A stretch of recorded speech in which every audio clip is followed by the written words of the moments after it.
साथियों नमस्कार। आज एक ऐतिहासिक दिन है। मंडल कमीशन के 30 साल होने पर देश भर में मंडल दिवस भी आज मनाया जा रहा है और हम सब लोग आज इसका विशेष कार्यक्रम में इसलिए भी इकट्ठा हुए हैं कि मंडल के बाद की क्या राजनीति देश भर के अंदर रही और उस राजनीति के एक बड़े नायक हमारे बने थे लालू प्रसाद यादव, जिनके बिना बिहार की राजनीति को हम उनके उसके बारे में सोच भी नहीं सकते हैं। आज बिहार भी चुनाव के मुहाने पे खड़ा है। हालांकि चुनाव से ज्यादा बिहार को जो है दवाइयों की जरूरत है, बाढ़ से लड़ने की जरूरत है, कोरोना से लड़ने की जरूरत है। लेकिन हम जानते हैं कि इस वक्त हमारे सामने ऐसा शासन है जो हमेशा चुनाव के मोड पे रहता है, और जब ये चुनाव के मोड पे है, उस स्थिति में ये चुनाव अगर होंगे तो बिहार में लालू यादव जो है कहाँ है? वो इस चुनाव को उनके बिना ये चुनाव लड़ा जाएगा और इससे चुनाव पे क्या असर पड़ेगा, ये भी चीजों पे हम चर्चा करेंगे। लेकिन एक महत्वपूर्ण विषय हमारे पास में है कि द मार्जिनलाइज्ड प्रकाशन दिल्ली से उन्होंने लालू यादव के भाषणों पर, उनके भाषणों की एक किताब अभी प्रकाशित की है और उस किताब के ऊपर भी हम लोग चर्चा करेंगे, क्योंकि लालू प्रसाद यादव को माना जाता है कि कम्युनिकेशन के वो मास्टर हैं और जहाँ पर भी उनकी भाषा शैली है वो ठेठ जो गांव की और जो बिल्कुल लोग से जुड़े हुए लोगों की भाषा थी।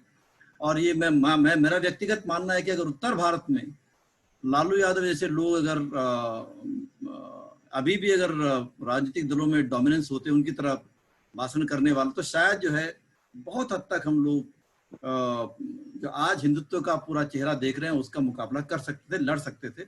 और एक अच्छे वक्ता की जो है कमी आज हमको खल रही है इस उत्तर भारत के अंदर, जो चुनौती दे सकता था बहुत अच्छे से।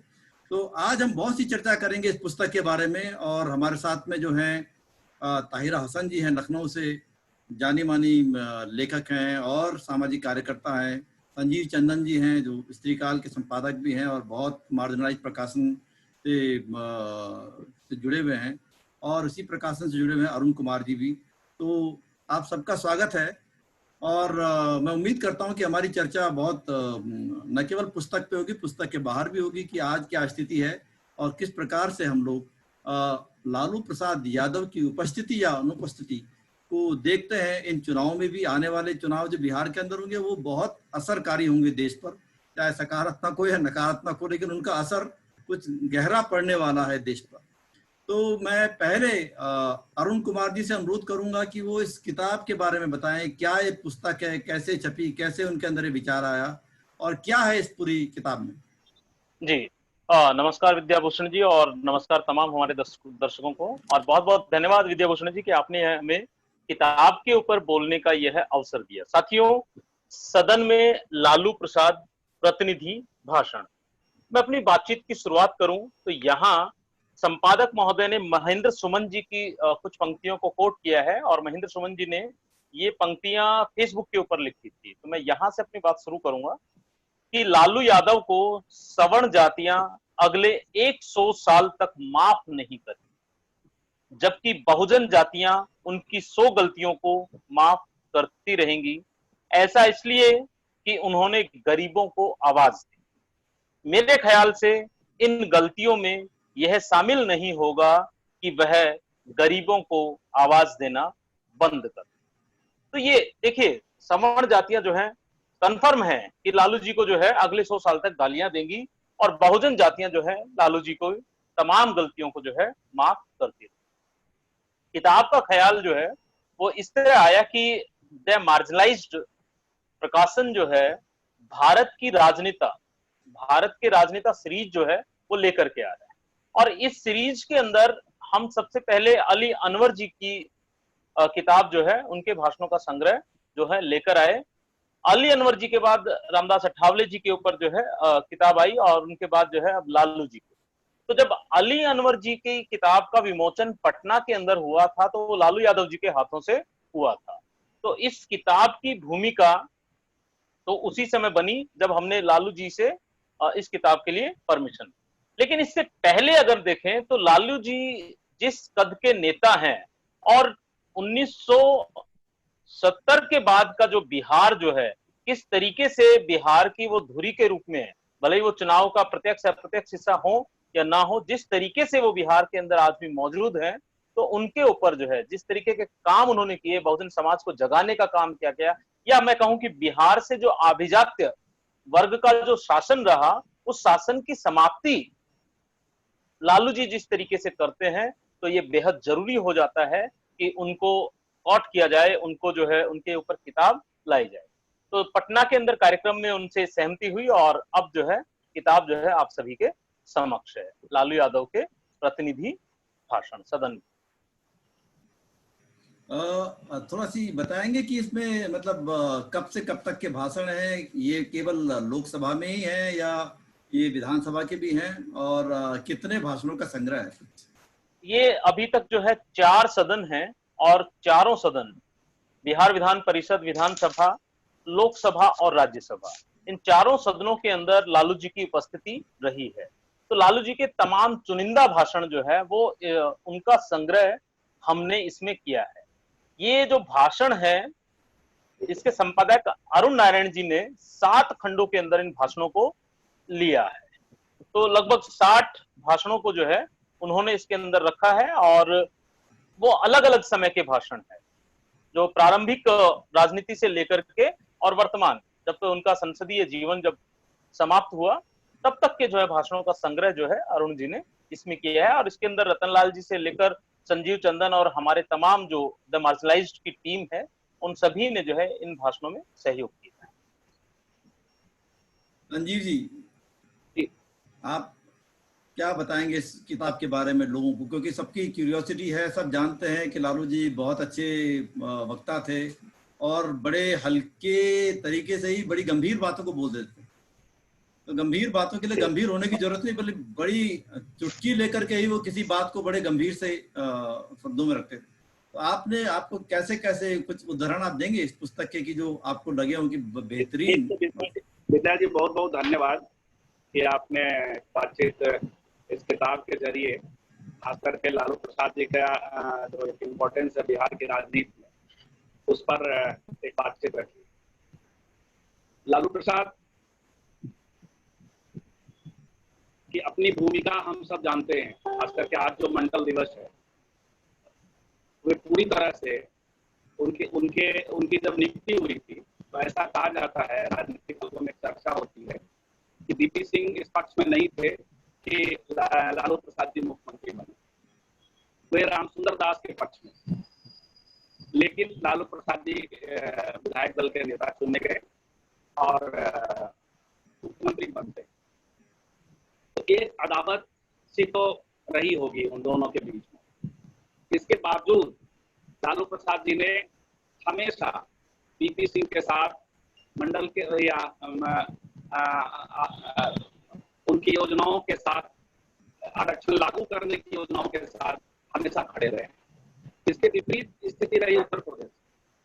उत्तर प्रदेश में इसके बावजूद कि मुलायम सिंह का एक साथ था बीपी सिंह के साथ, लेकिन वो मंडल के खिलाफ थे शुरुआती दिनों में, उसके बाद से साथ थे। तो लालू प्रसाद आप देखेंगे कि जनता के नेता के रूप में जनता के पक्ष में हमेशा निर्णय लेते रहे। ये लालू प्रसाद ही थे जो लाल कृष्ण आडवाणी को गिरफ्तार करने का साहस रखते। उन्हें पता था कि इसका अंजाम क्या हो सकता है, क्योंकि उस समय भाजपा सरकार में थी, केंद्र की सरकार। इसके बावजूद उन्होंने उनको गिरफ्तार। आप लगातार देखेंगे कि क्रूसेडर की तरह लालू प्रसाद सांप्रदायिकता के खिलाफ खड़े हैं, और ये उसका अंजाम भी वो भुगतते, निजी तौर पर भुगतते। ये लालू प्रसाद की अपनी खासियत है। मैंने गौर किया इन भाषणों को पढ़ते हुए कि लालू प्रसाद संसदीय राजनीति का एक पुरोधा है। उनमें संसदीय राजनीति को लेकर के, क्योंकि वो जिस बैकग्राउंड से आते, मैं अक्सर कहता हूं, अभी चूंकि राजस्थान का मसला आया हुआ है, राज्यपाल और बनाम चुनी हुई सरकार, तो मैं अक्सर कहता हूं कि कलराज मिश्र को लोकतंत्र के पक्ष में क्यों होना चाहिए, क्योंकि वो जिस बैकग्राउंड से आ रहे हैं, उस बैकग्राउंड ने बहुत कुछ खोया है लोग, लेकिन लालू प्रसाद उसके ठीक विपरीत, जिस बैकग्राउंड से आ रहे हैं, जिस वर्ग से आ रहे हैं, जिस जाति समूह से आ रहे हैं, उन्होंने लोकतंत्र के जरिए पाया है। तो आप देखिएगा कि सारे भाषणों में लगभग इस किताब में 57 भाषण संग्रहित हैं। तो जब भी जैसे लोकपाल बिल का मसला आता है, तो वहां आप देखेंगे कि संसद की गरिमा के पक्ष में लालू प्रसाद एक मुखर आवाज, आरक्षण वगैरह के मसले पे, महिला आरक्षण के मसले पे भी उनका साफ स्पष्ट एक मत रहा, जैसे कलावती को सदन में आना चाहिए। एक विपरीत इमेज है कि लालू प्रसाद ने महिला आरक्षण का विरोध किया, लेकिन ऐसा नहीं था। वो आरक्षण के भीतर आरक्षण सुनिश्चित कराना चाहते, वो किसान महिलाओं को चाहते थे कि चाहते रहे कि वो संसद तक पहुंचे। तो लालू प्रसाद, चाहे वो लोकपाल बिल का मसला हो, सांप्रदायिकता, इस किताब में सांप्रदायिकता पर एक अलग से खंड है और 9 भाषण, उनके चुनिंदा भाषण शामिल है। इन सारे भाषणों में आप देखेंगे तो वे लगातार एक तो संसद की सर्वोच्चता की बात करते ही करते हैं, लोकतंत्र के पक्ष में खड़े हैं, सामाजिक समता की बात करते हैं। तो ये एक लालू प्रसाद की खासियत है, जनता से जुड़ना। जैसे कई बार आप देखेंगे कि वो कुछ मिथकीय प्रतिमानों का भी इस्तेमाल कर ले जाते हैं। एक बार बड़ी आलोचना हुई थी कि उन्होंने कहा कि ग्रहण में नीतीश कुमार ने वो बिस्किट खा लिया तो उसका नुकसान हुआ, लेकिन ये जनता से कम्युनिकेट करने का तरीका था। यह इसका अर्थ यह नहीं था कि वे किसी मिथक को एंडोर्स कर रहे हैं। लालू प्रसाद के बारे में इसी किताब में के लिए अली अनवर का एक उनके कम्युनिकेशन मास्टर के तौर पे अली अनवर ने जो कहा है वो मैं कोट कर रहा हूँ। लालू प्रसाद की कुछ तो खासियत रही है जो जनता को, दलितों को, पिछड़ों को उनके प्रति आकर्षित करती है। पहली खासियत रही है कि उन्होंने सामंती समाज में शोषितों को जुबान दी, बोलना सिखाया। दूसरी बात यह है कि सांप्रदायिकता के खिलाफ जोखिम लेकर भी वे डटे रहे, यही उनकी यूएसपी है। लालू प्रसाद कम्युनिकेशन के मास्टर, हमने देखा है कि कुछ नहीं बोलते हुए भी वे बहुत कुछ बोलते हैं।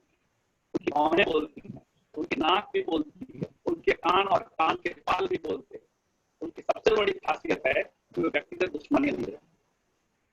तो ये लालू प्रसाद यादव का एक कनेक्शन केमिस्ट्री है जो जनता के साथ, और न सिर्फ 15 साल तक बल्कि 30 सालों तक लगातार वो अपरिहार्य बने हुए हैं। और मैं यह मानता हूँ कि वो बिहार की राजनीति, ये 30 साल की राजनीति लालू प्रसाद काल के रूप में जाना चाहते हैं। भले ही आज सत्ता नीतीश कुमार के हाथ में है, लेकिन आप देखेंगे कि पिछड़ों, अति पिछड़ों की सत्ता 90 के बाद से खड़ी होती है।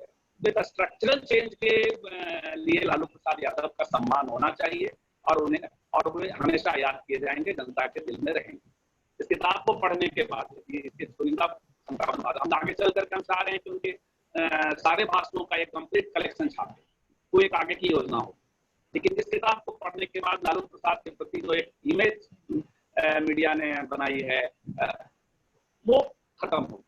वो दिखेगी कि एक सुचिंतित राजनेता किस तरह से चारों सदनों में जनता के पक्ष में बात कर रहा है। इसको अमेज़न से खरीदा जा सकता है या हमारे वेबसाइट www.sammartilifepublication.com से खरीदा जा सकता है। तो बहुत बहुत धन्यवाद संजीव जी, आपने पूरा विस्तार पूर्वक इसको बताया। आगे भी हम चर्चा करेंगे। मैं कई भाषणों में विद्याजी विश्वनाथ प्रताप सिंह के प्रति उनकी सॉलिडरिटी देखने लायक है। आज मंडल दिवस है जी, हमें उस राजनेता को याद करना चाहिए, उनके प्रति आदर व्यक्त करना चाहिए जिसने पूरे साथ के साथ। और विश्वनाथ प्रताप सिंह भी खुद एक छवि उन पर भी आरोपित की गई। मैंने एक एपिसोड देख रहा था किसी टीवी चैनल पे, तो वो भी, और इसके अलावा ये कहा जाता रहा कि विश्वनाथ प्रताप सिंह ने टैक्टिकल गेम किया और वो आरक्षण उन्होंने शुरू किया। हमारा मानना है कि राजनीति में टैक्टिकल गेम का चुनाव भी क्या है। किसी को रथ यात्रा निकालना उसका टैक्टिकल गेम है, लेकिन किसी को लगता है कि एक टैक्टिकल गेम ऐसा हो सकता है कि जनता का जो हक है, जो पीछे छूट गई जनता है, उसका हक मिले, उसकी भागीदारी हो।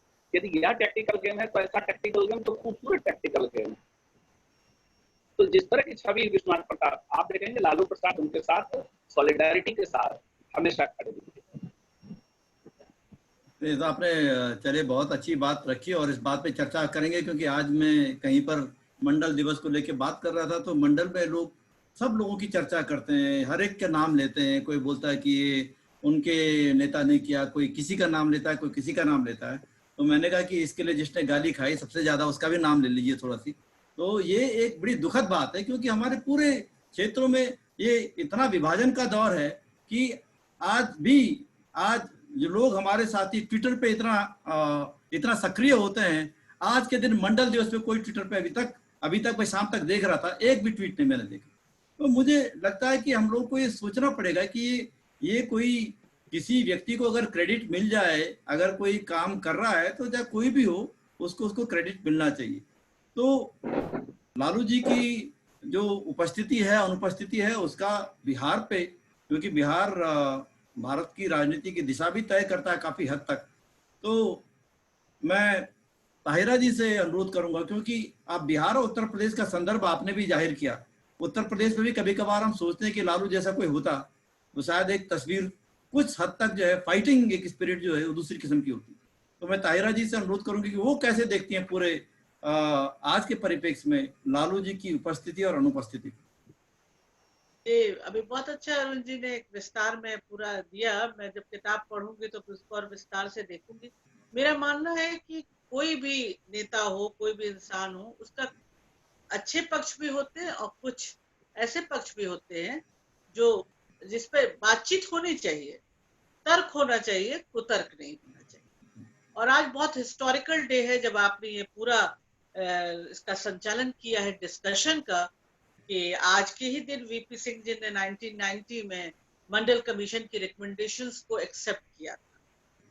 मैं मानती हूँ कि अभी बहुत हमने नहीं पाया है। 2 ही रिकमेंडेशन में जितना समझती हूँ वो अभी तक लागू हुई हैं। अभी बहुत कुछ होना है। ओबीसी के छात्रावास की बात थी कि हर जिले में होना चाहिए। ये भी बात थी कि भूमिहीनों को भूमि मिलनी चाहिए। अभी बहुत कुछ उसमें बाकी है। अभी ओबीसी के लिए बहुत कुछ करना बाकी है। मेरा मानना है कि लालू जी को हम इसलिए खास करके देखते हैं कि लोकतंत्र, जिसपे एटलीस्ट मैं तो बहुत गर्व करती हूँ कि हम दुनिया का सबसे बड़ा लोकतंत्र है, जो एक बहुत मजबूत पिलर पे टिका हुआ है, वो पिलर सेक्युलरिज्म।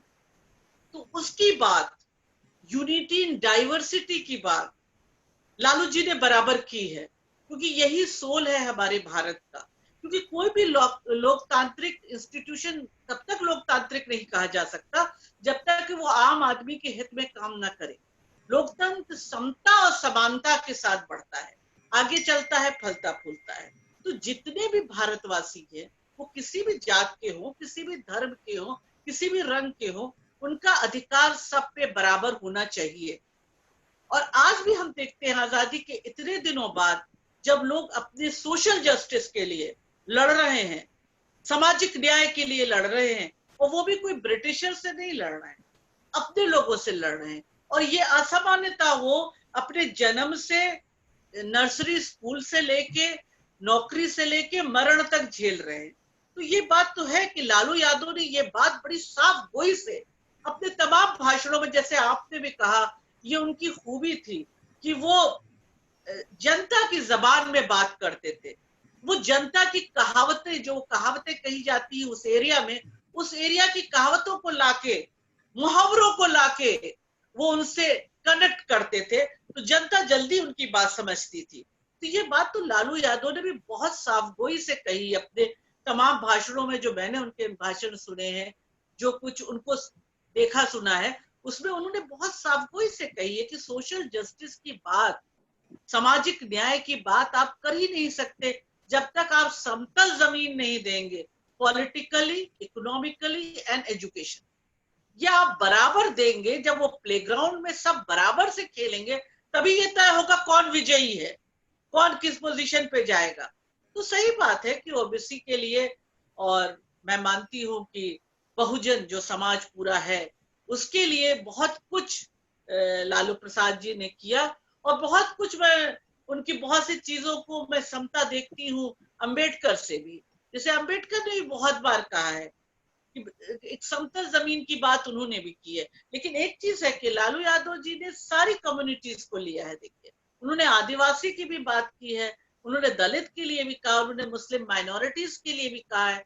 और मुझे लगता है कि जब हम बात करते हैं पॉलिटिक्स की, और खासकर इस प्रेजेंट सिनेरियो में, तो बिहार में ये बड़ा मुश्किल होता है कि लालू जी के बगैर ये पॉलिटिक्स की क्या दिशा होगी। और मुझे लगता है बहुत बड़ा, जो हम लोग कहते हैं वैक्यूम उर्दू में खला, जो ये तैयार हुआ है, मुझे नहीं लगता कि अभी कोई भी नेता वहां इसको भर पाया है, उस तरह से भर पाया है जिस तरह से लालू जी ने किया।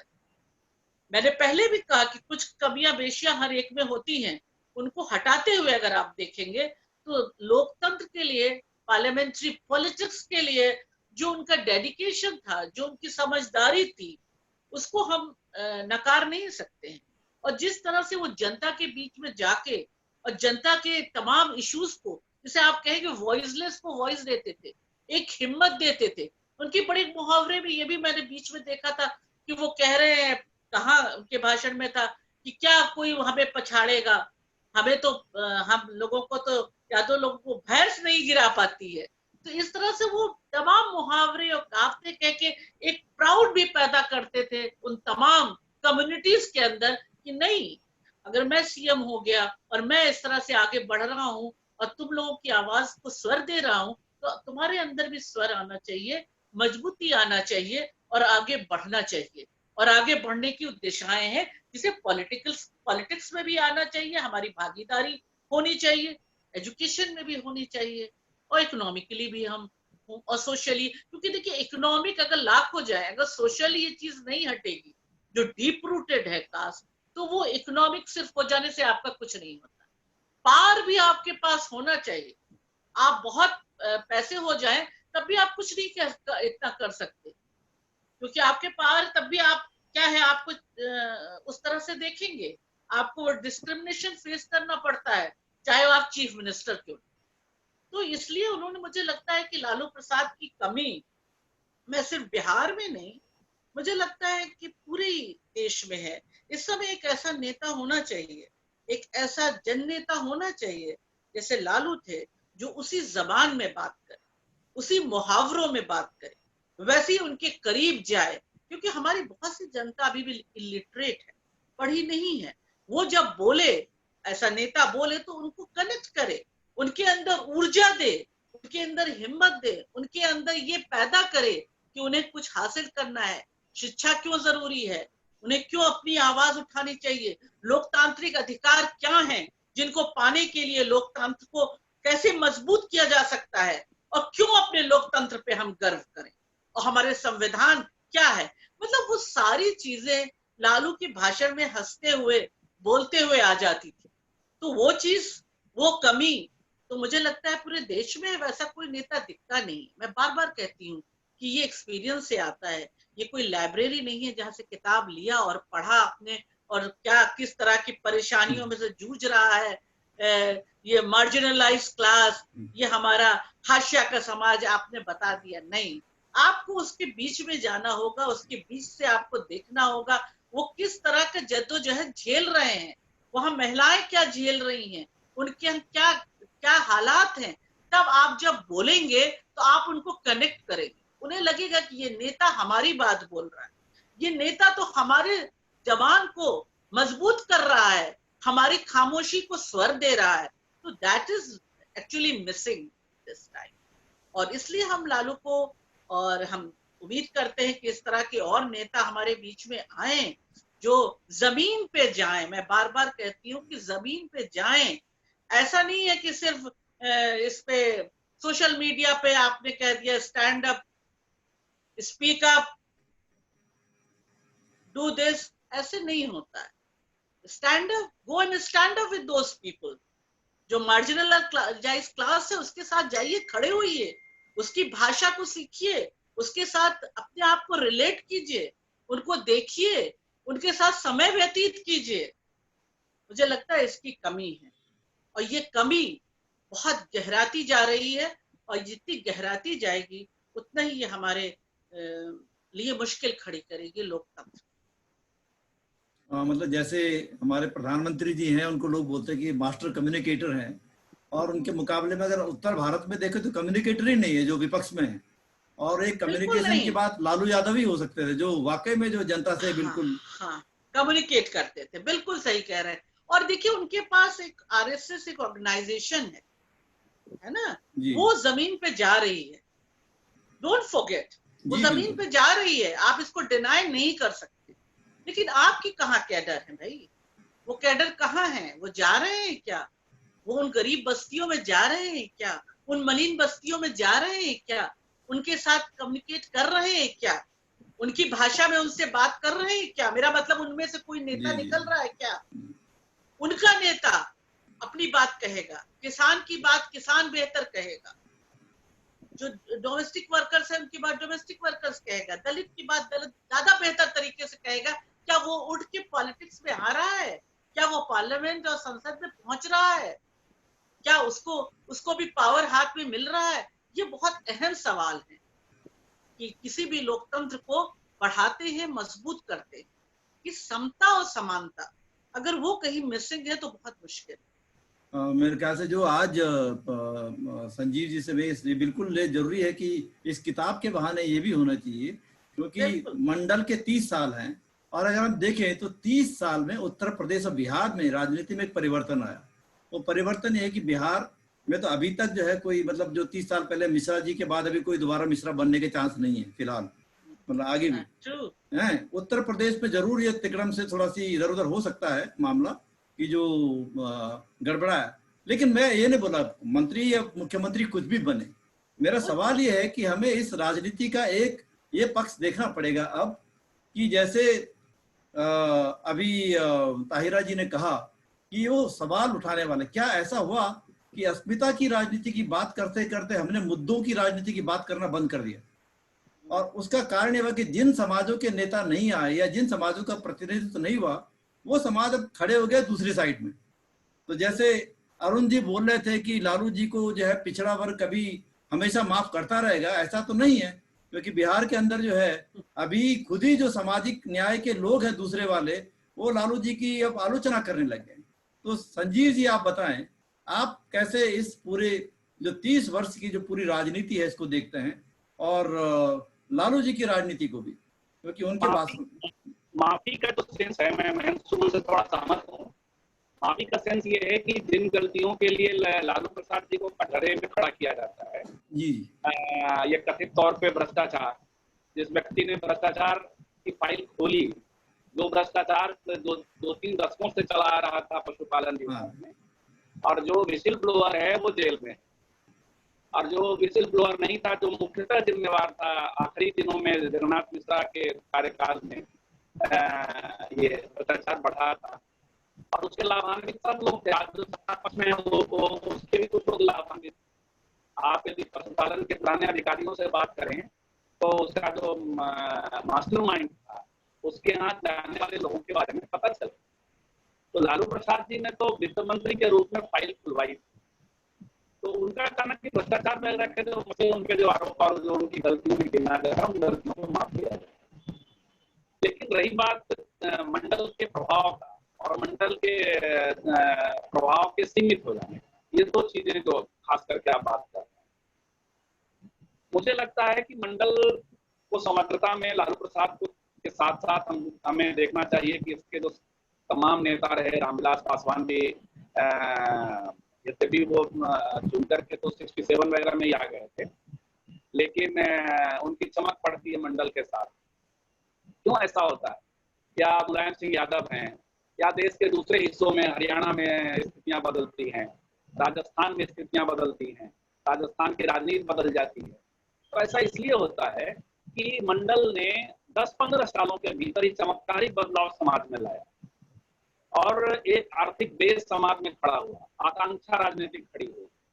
तो वह जिस समाज में खड़ी हो रही थी वह समाज था जो अधिकारों से वंचित समाज, जिसे ये पता ही नहीं था, जिसने स्वाद चखा ही नहीं, उसे स्वाद का क्या पता।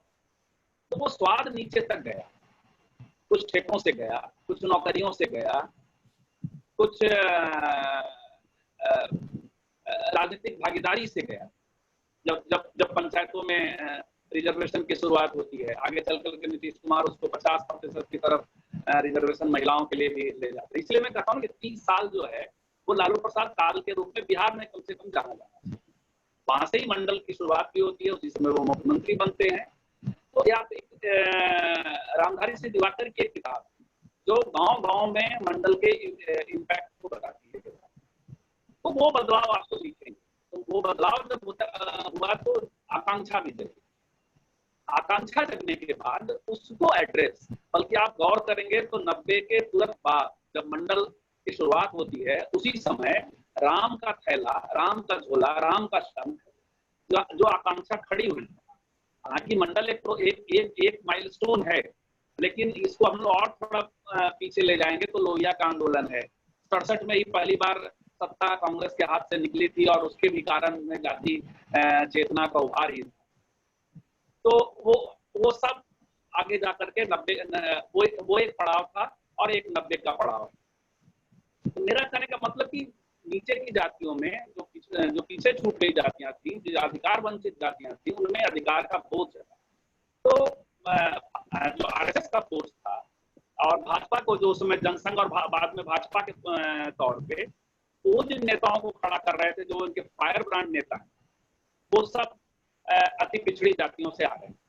यानी जनाकांक्षा वहां थी, राजनीतिक आकांक्षा वहां थी, लेकिन वो ट्रांसलेट अधिकार और समता के तौर पे नहीं, वो ट्रांसलेट हो जाती है सांप्रदायिकता के तौर में ट्रांसलेट हो जाती है। तो सांप्रदायिकता के एक इशू को लालू प्रसाद खास करके बिहार में एड्रेस करते हुए तो दिखते हैं। वे अपने अफसरों को कहते हैं कि हमारा एक भी दंगा हमारे समय में रिपोर्ट नहीं होना चाहिए, और लालू प्रसाद की खासियत है कि उनके पूरे कार्यकाल में एक दंगे के तुरंत बाद वो आए थे, कुछ एक सालों के भीतर ही वो मुख्यमंत्री बने, भागलपुर का दंगा। उसके बाद दंगे न के बराबर होते। अब छुटपुट दंगों की बात अलग है। यहाँ तक कि 92 में बिहार में सबसे कम कैजुअलिटी होती और सबसे कम दो समुदायों की भिड़ंत होती। ऐसा कैसे होता है? जब शासन चाह लेता है तो एक पक्ष को तो उन्होंने सांप्रदायिकता को ऐसे डील किया, लेकिन जो उनको दूसरे तरीके से डील करना था, यानी जो चेतना फैलानी थी अधिकार वंचित समूहों में, जो जिसे अधिकार तुरंत मिला है, तो वो चेतना वहां जा नहीं पाती। सत्ता में शेयरिंग वो धर्म के आधार पे कुछ लोगों को लेकर आते हैं, लेकिन वहीं पसमानदा जो एक आवाज है, जो मुसलमानों के भीतर जो पीछे छूट गई जातियां हैं, उनकी आवाज है, उनको वो एड्रेस नहीं कर पाते। तो ये एक, और बाद में जाकर के आप देखते हैं कि पसमानदा का आंदोलन का एक बड़ा नेता नीतीश कुमार के रास्ते वो प्राय भाजपा को थोड़ा सपोर्ट तो मिल ही जाता है, नीतीश कुमार के पास हो जाता है। तो चूंकि एड्रेस हुआ नहीं था, हालांकि एड्रेस करने की कोशिश जो समूह कर रहा है, नीतीश कुमार भी, आप मैं कह रहा हूँ लालू इम्पैक्ट है, वो एक एक्सपेंशन है राजनीति का, तो वो एड्रेस हुआ। आप देखेंगे कि नीतीश कुमार की राजनीति में अति पिछड़ों के लिए स्पेस बनता है। उन्होंने खासकर पंचायतों वाला जो उन्होंने प्रयोग किया है, वहां दिखता है, महिलाओं के अलावा अति पिछड़ों का प्रयोग दिखता है। तो ये हुआ है, एड्रेस हुआ, लेकिन इनकी तुलना में जो मंडल के फोर्सेस थे, उनकी तुलना में जो ये आरएसएस की जो जमात थी, उसने जो राजनीतिक आकांक्षाएं पैदा हो रही थी, उसको डाइवर्ट करने में सफलता पाई है। इसीलिए एक बड़ी चुनौती है, और इसीलिए आज एक भूमिका बनती थी लालू प्रसाद की। आज जो एक चुनाव है 2020 का चुनाव, वो बहुत ही निर्णायक चुनाव होने वाला, वहां से बिहार की राजनीति बहुत कुछ बदल सकती है।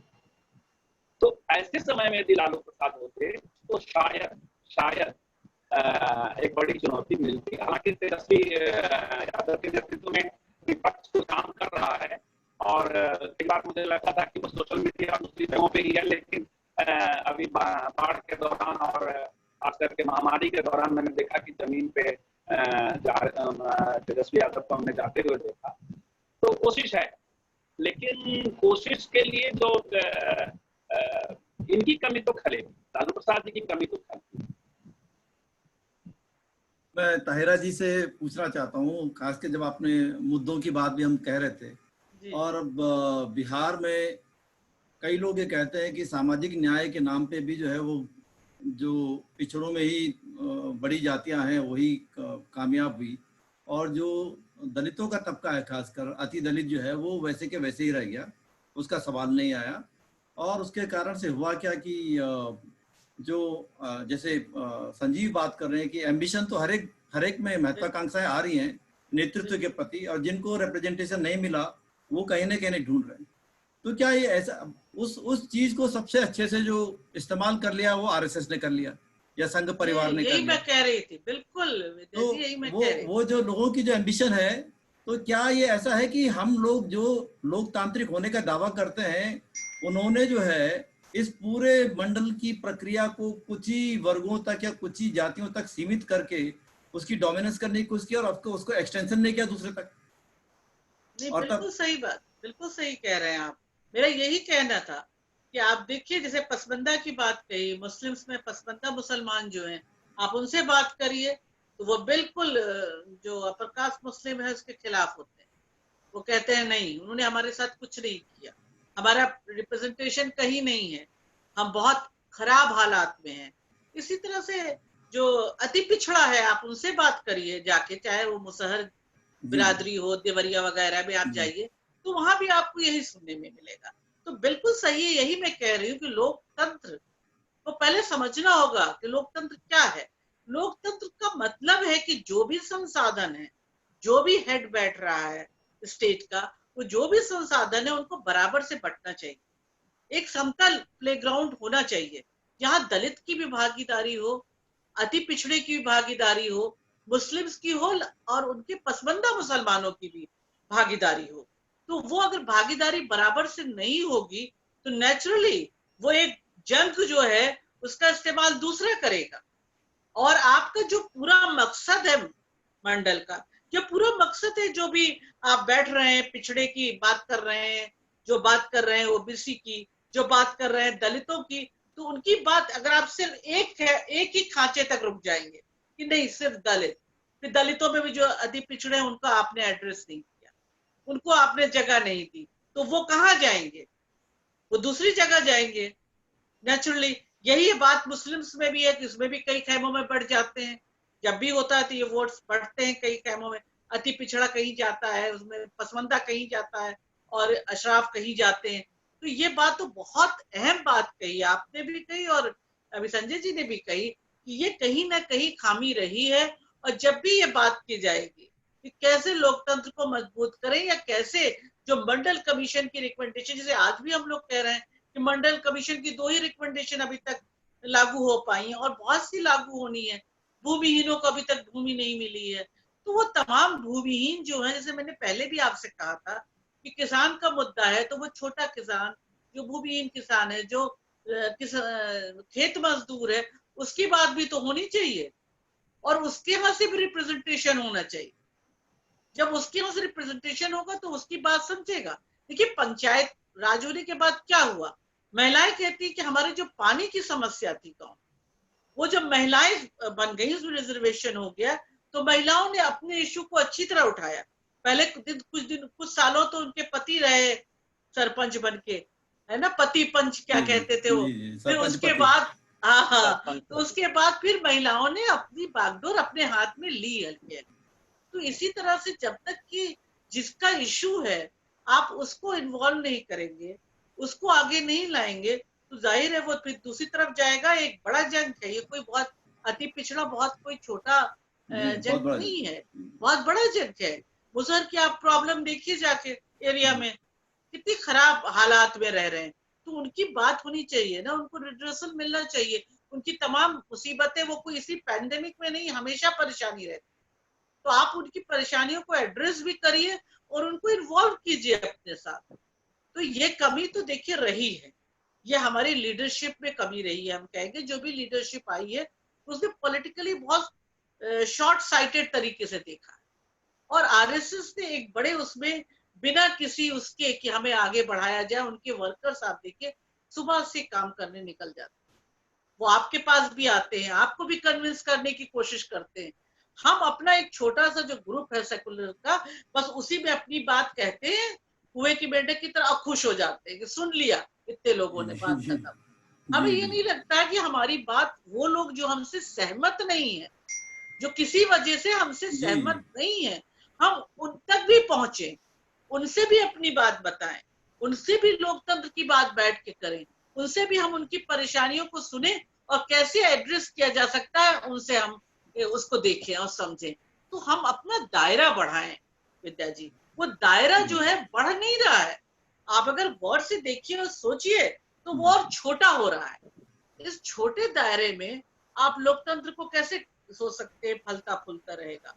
और मजबूत पिलर तो हिल गया आप, जी सेकुलरिज्म वाला, जी है ना, वो बिल्कुल तो हिल गया क्योंकि आप अपनी बात लेके जा नहीं पाए दूर तक। आपने ब्रिज नहीं बनाया जो एक ब्रिज बनना चाहिए था। देखिए ये कोई नई बात नहीं थी भाई, ये सूफियों और संतों की जमीन है भारत। ये तो कबीर कह के चले गए कि पोथी पढ़ न जी भाइयों न पंडित कोई, ढाई आखर प्रेम का पढ़े सो पंडित होए। कब जी कह गए कबीर? तो इस प्रेम की बात, इस एकता की बात, और फिर उसके बाद अंबेडकर ने और सभी नेताओं ने मिलकर जो संविधान बनाया उसके अंदर भी यूनिटी इन डाइवर्सिटी की बात है, उसमें भी सबको बराबरी की बात है कि सबको बराबर से हिस्सा मिले, सब बराबरी से रहें। तो जब ये चीज खत्म होना शुरू हो गई और मुट्ठी भर लोगों का धन पे भी अधिकार, मुट्ठी भर लोगों का, देखिए इसमें किसी एक पार्टी की नहीं है, एकदम से कोई जी जी चीज नहीं होती है विद्या जी। ये बिल्कुल प्रक्रिया पहले से चलती है, जी जी ये बिल्कुल नहीं है कि इसी कुछ फौरन हो गई हो। तो आप मुट्ठी भरी अगर धन पर कुछ लोगों का अधिकार होगा और एक बड़ा जन जो है वो इससे वंचित होगा, तो जाहिर है कि उसमें एक होगा एक प्रॉब्लम तो आएगी उनके अंदर। फिर बहुत से लोग जो है उनको अपनी मजबूरी से अपना देखेंगे, जब रोटी नहीं मिलेगी तो जब पेट में रोटी नहीं है तो आप शिक्षा की बात उनसे क्या करेंगे। तो वो तमाम जो अहम मुद्दे हैं, उन मुद्दों को हम जनता तक क्यों नहीं ला पाए, ये सवाल हमें भी पूछना है अपने आप से। जी जी हम क्यों नहीं जनता में ये पैदा कर पाए कि स्वास्थ्य और शिक्षा अहम मुद्दा है। अब इस पेंडेमिक के समय में देखिए क्या बुरा हाल है, लेकिन क्या जनता आने वाले टाइम में भी, मैं संजय जी से भी ये पूछती हूँ, जी बिहार में क्या स्वास्थ्य और शिक्षा पे वोट देगी? क्या वो चाहेगी कि हमारे बच्चे पढ़ के आगे निकले? जी क्या वो चाहेगी कि स्वास्थ्य बढ़िया हो, गरीबों को भी वैसे ही स्वास्थ्य सेवाएं मिली जैसे कि अमीरों को? तो ये सवाल है और हमारे पहुंचने की बात है कि हम वहां नहीं पहुंच रहे हैं। हाँ संजय जी इस तरह से कोई चेतना संपन्न तो होती नहीं है। समस्याएं उसके सामने है, वो देख रही है कि किस तरह से जिनके पास पैसे हैं, जो सत्ता में बैठे लोग हैं, वो प्राइवेट हॉस्पिटलों की सेवा ले रहे हैं। महामारी का ये समय है और जो सरकारी अस्पतालों की स्थिति जनता देख रही है, जनता शिक्षा की स्थिति देख रही है। बिहार में खास करके शिक्षा की स्थिति बहुत ही बदहाल, लेकिन जब तक उसको एक कॉन्शस फॉर्म में राजनीतिक ट्रेनिंग नहीं मिले तब तक वोट के जरिए इसका कोई प्रत्युत्तर जनता देने जा रही है, ऐसा मुझे नहीं लगता। मैं बहुत विश्वस्त नहीं हूँ 2020 के चुनाव को लेकर के, बिहार के चुनाव को लेकर। विद्या जी जो कह रहे थे कि जो ऊंची जातियां हैं ओबीसी की, उनको लाभ मिला, तो वो फैक्ट है और उसको हम लोगों को ऐतिहासिकता के फॉर्म में ही देखना चाहिए। जो जातियां हिरावल जातियां, जो जिन जातियों के पास थोड़े से संसाधन थे, उन जातियों ने जो स्टेट के समता का जो एक कदम है, उस कदम का पहला फायदा उठाया। ये तो हुआ और वहां से लीडरशिप आई, लेकिन उस लीडरशिप में कमोबेशी से ही थोड़ी सी नीचे भी, जैसे बिहार में ही आप देखेंगे तो लालू प्रसाद ने श्याम रजक को आगे बढ़ाया, सिर्फ यादव नेताओं को ही आगे नहीं बढ़ाया। कई सारे रामचंद्र पूर्वे हैं, रामचंद्र पूर्वे आज उनकी पार्टी में एक कद्दावर नेता है। तो ऐसे नेताओं को उन्होंने बढ़ाया, लीडरशिप को आगे लेकर गए, लेकिन वो जो एक कारगर तरीके से जो सेटिस्फाई, भारत तो हायरार्की है जातियों का, एक जाति संतुष्ट हुई दूसरी जाति की समस्या है। तो एक तो वो समता फॉर्म की बात है जिससे समता बनती है, तो वो उसका एक्सपेंशन नहीं हुआ। और वो 30 साल की जो भूमिका होती है, जो मंडल का पहला पेज के जो नेता है, और उनको खाद पानी 77-67 से मिल रहा है, तो वो जो खाद पानी वाले नेता हैं, उन्होंने अपनी भूमिका निभा दी थी। अब आगे जो लीडरशिप आई है, जो युवा लीडरशिप है, उसका काम रहा है कि उसको आगे लेकर चले, और ये मेंटर के फॉर्म में, ये एक बड़े आइकन के फॉर्म में काम कर सकते थे। मैं वही कह रहा हूँ कि बिहार चुनाव में लालू प्रसाद एक मेंटर और एक आइकॉन के फॉर्म में काम कर सकते थे। वो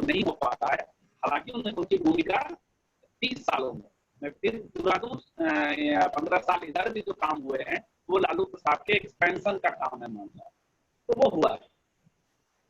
ये क्या आपको ऐसा नहीं लगता, जो अभी आप भी बोल रहे थे और ताहिरा जी भी जैसे कह रही थी, भूमि का मामला, मंडल की हम एक बात करते हैं बार बार, तो मंडल ने जो है 27% आरक्षण दिया, और वो भी उस वक्त जो था तो केंद्रीय सेवाओं में था, और 2006 में जो है वो केंद्रीय जो यूनिवर्सिटीज वगैरह में, सेंट्रल यूनिवर्सिटीज में वो आरक्षण दिया। और लेकिन एक बड़ा सवाल जो था, जो बहुत बड़ा सवाल है जिसके कारण से ये डिवीजन हुई है, वो सवाल है भूमिहीनों का सवाल।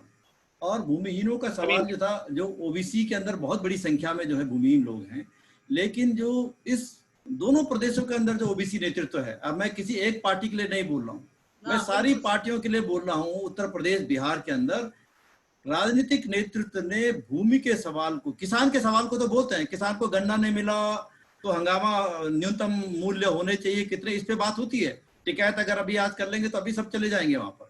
लेकिन जो भूमिहीन है, जो मूसर है, जो कोल है, उत्तर प्रदेश के अंदर बड़े छोटी छोटी जातियां हैं, बिहार के अंदर भी हैं, जिसमें अधिकांश दलित जातियां हैं, लेकिन बहुत बड़ी संख्या में पिछड़ी जातियां भी हैं।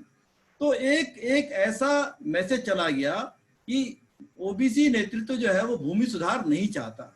आपको याद होगा कि बिहार के अंदर जो है एक जो है बंदोपाध्याय कमेटी एक बनाई गई थी, और बंदोपाध्याय जी को जो है, ये खास करके जो भूमिहीन लोग थे उनके बारे में नीतीश कुमार ने वो कमेटी बनाने के लिए पूरी बनाया था कि उसकी जो भी रिकमेंडेशन है उसको लागू किया जाएगा। उस कमेटी ने अपने पूरी रिकमेंडेशन दिया कि कौन लोग भूमिहीन है, कैसा कैसा है, किसको बंटनी चाहिए पूरा। आज बिहार एक ऐसा राज्य है जिसकी जब बात करते हैं कि बिहार सामाजिक न्याय का राज्य है, मैं बोलता हूँ बिहार के अंदर अभी भी जो है जमीन का इतना भयंकर कॉन्सेंट्रेशन है और बड़े बड़े लोगों के ऊपर है। उसमें ऐसे ऐसे लोग हैं जिन्होंने बड़े बड़े मठ बनाए हैं, जिनके बड़े बड़े आश्रम हैं, जिनके बड़ी बड़ी चीनी मिलें हैं। लोहिया ने जब पूरे चंपारण में लड़ाई लड़ी थी तो जब एक रिपोर्ट निकाली थी, इसको बोलते लोहिया कमीशन रिपोर्ट। तो लोहिया कमीशन रिपोर्ट आई थी 1950-51 के बाद, जब नील की खेती खत्म होने के बाद वहां पर लोहिया गए थे। और जब नील का डॉक्टर राजेंद्र प्रसाद का सवाल खड़ा किया था लोहिया कमीशन, तो उसमें लिखा था उन्होंने कि नीला गए मीला आए, यानी कि नील तो चली गई लेकिन अब मिल वाले आ गए। श्रेयांश प्रसाद जैन, शांति प्रसाद जैन, ये सारे बड़े बड़े जो मिल मालिक हैं, और हर एक के पास में जो है हजारों एकड़, कई सौ एकड़ जमीन वहां पहुंच गई। वो अभी जमीनें वैसी की वैसी हैं, चीनी मिलें तो बंद हो गई होंगी, लेकिन जमीनें अभी भी हजारों हजारों एकड़ लोगों के पास है। कोई बिहार के अंदर सीलिंग का कानून लागू नहीं हुआ प्रॉपरली। आज जो बिहार के अंदर समाजवादी से लेकर के और जनवादी तक वो जमीन की बात नहीं करने को तैयार है। तो कुल मिलाकर के जो बंदोपाध्याय कमेटी की रिपोर्ट आई थी वो नीतीश कुमार जी ने ठंडे बस्ते में डाल दी, और राष्ट्रीय जनता दल को भी कोई इंटरेस्ट नहीं था कि उस रिपोर्ट के बारे में कुछ बोले। ये एक खास समस्या रही, और पता नहीं अज्ञात कारणों से इन लोगों ने जमीन वाली समस्या का समाधान, जबकि मंडल के प्रावधान में भी है, तो जमीन वाली समस्या का समाधान इन्होंने नहीं किया। ये तो है। आज ये कारण अज्ञात नहीं है संजीव जी, कारण बिल्कुल ज्ञात है, क्योंकि दोनों जातियों को लगा कि अगर हम ज्यादा इस पर चलेंगे तो हमारे भी बिरादरी के कुछ लोग जो है इसमें फंस जाएंगे। अपार्ट फ्रॉम कि भूमियारों को भी लोग खुश करना चाहते थे, राजपूतों को भी और ब्राह्मणों को भी, तो सबके पास जमीनें थी। इन जातियों के बड़े लैंडलॉर्ड थोड़े कम थे, जिन जातियों के 30 साल से है, लेकिन भूमिहार ब्राह्मणों के पास तो है, ठाकुरों के पास, राजपूतों के पास तो है। एक मानस बनाया। जो अभी क्या है कि जो पब्लिक स्फीयर है, या जो पॉलिटिकल थ्योरी जो होते हैं, पॉलिटिकल जो नैरेटिव रचा जाता है, उस पर आज भी जिन लोगों का कब्जा है उनका ही लैंड होल्डिंग है। तो वो एक संकट है। बिहार में दूसरी और चीज नहीं हुई, हालांकि भूदान आंदोलन हुआ, एक बड़ा आंदोलन, बहुत जमीन भूदान की हुआ। बोध गया आंदोलन एक सीमित पट्टे में हुआ, और बोध गया का क्षेत्र है जहां पर, और जमीनें गई 2 एकड़ जमीनें बहुत ही भूमिहीन मार्जिन लेबरर्स को मिलती है। लेकिन बिहार में वैसा आंदोलन जो महाराष्ट्र में होता है, जो दादा साहब गायकवाड़ के नेतृत्व में होता है, 5 एकड़ जमीन का आंदोलन होता है, वैसा आंदोलन नहीं हुआ। तो पूरे बिहार के पैमाने पे जमीनों का मसला तो है, और इसमें ये लोग फेल हुए हैं इसको स्वीकार करने में, ताकि आगे की पीढ़ी जो आती है वो कम से कम इन चीजों को सॉल्व करे।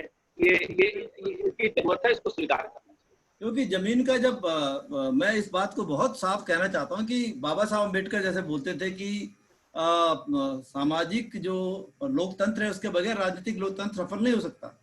और सामाजिक लोकतंत्र तब तक नहीं होगा जब तक समाज में जो है संसाधनों का बराबर वितरण नहीं होगा, और जब तक ये फ्यूडलिज्म रहेगा, सामंतशाही रहेगी, तो कैसे हम उस लोकतंत्र की बात करेंगे।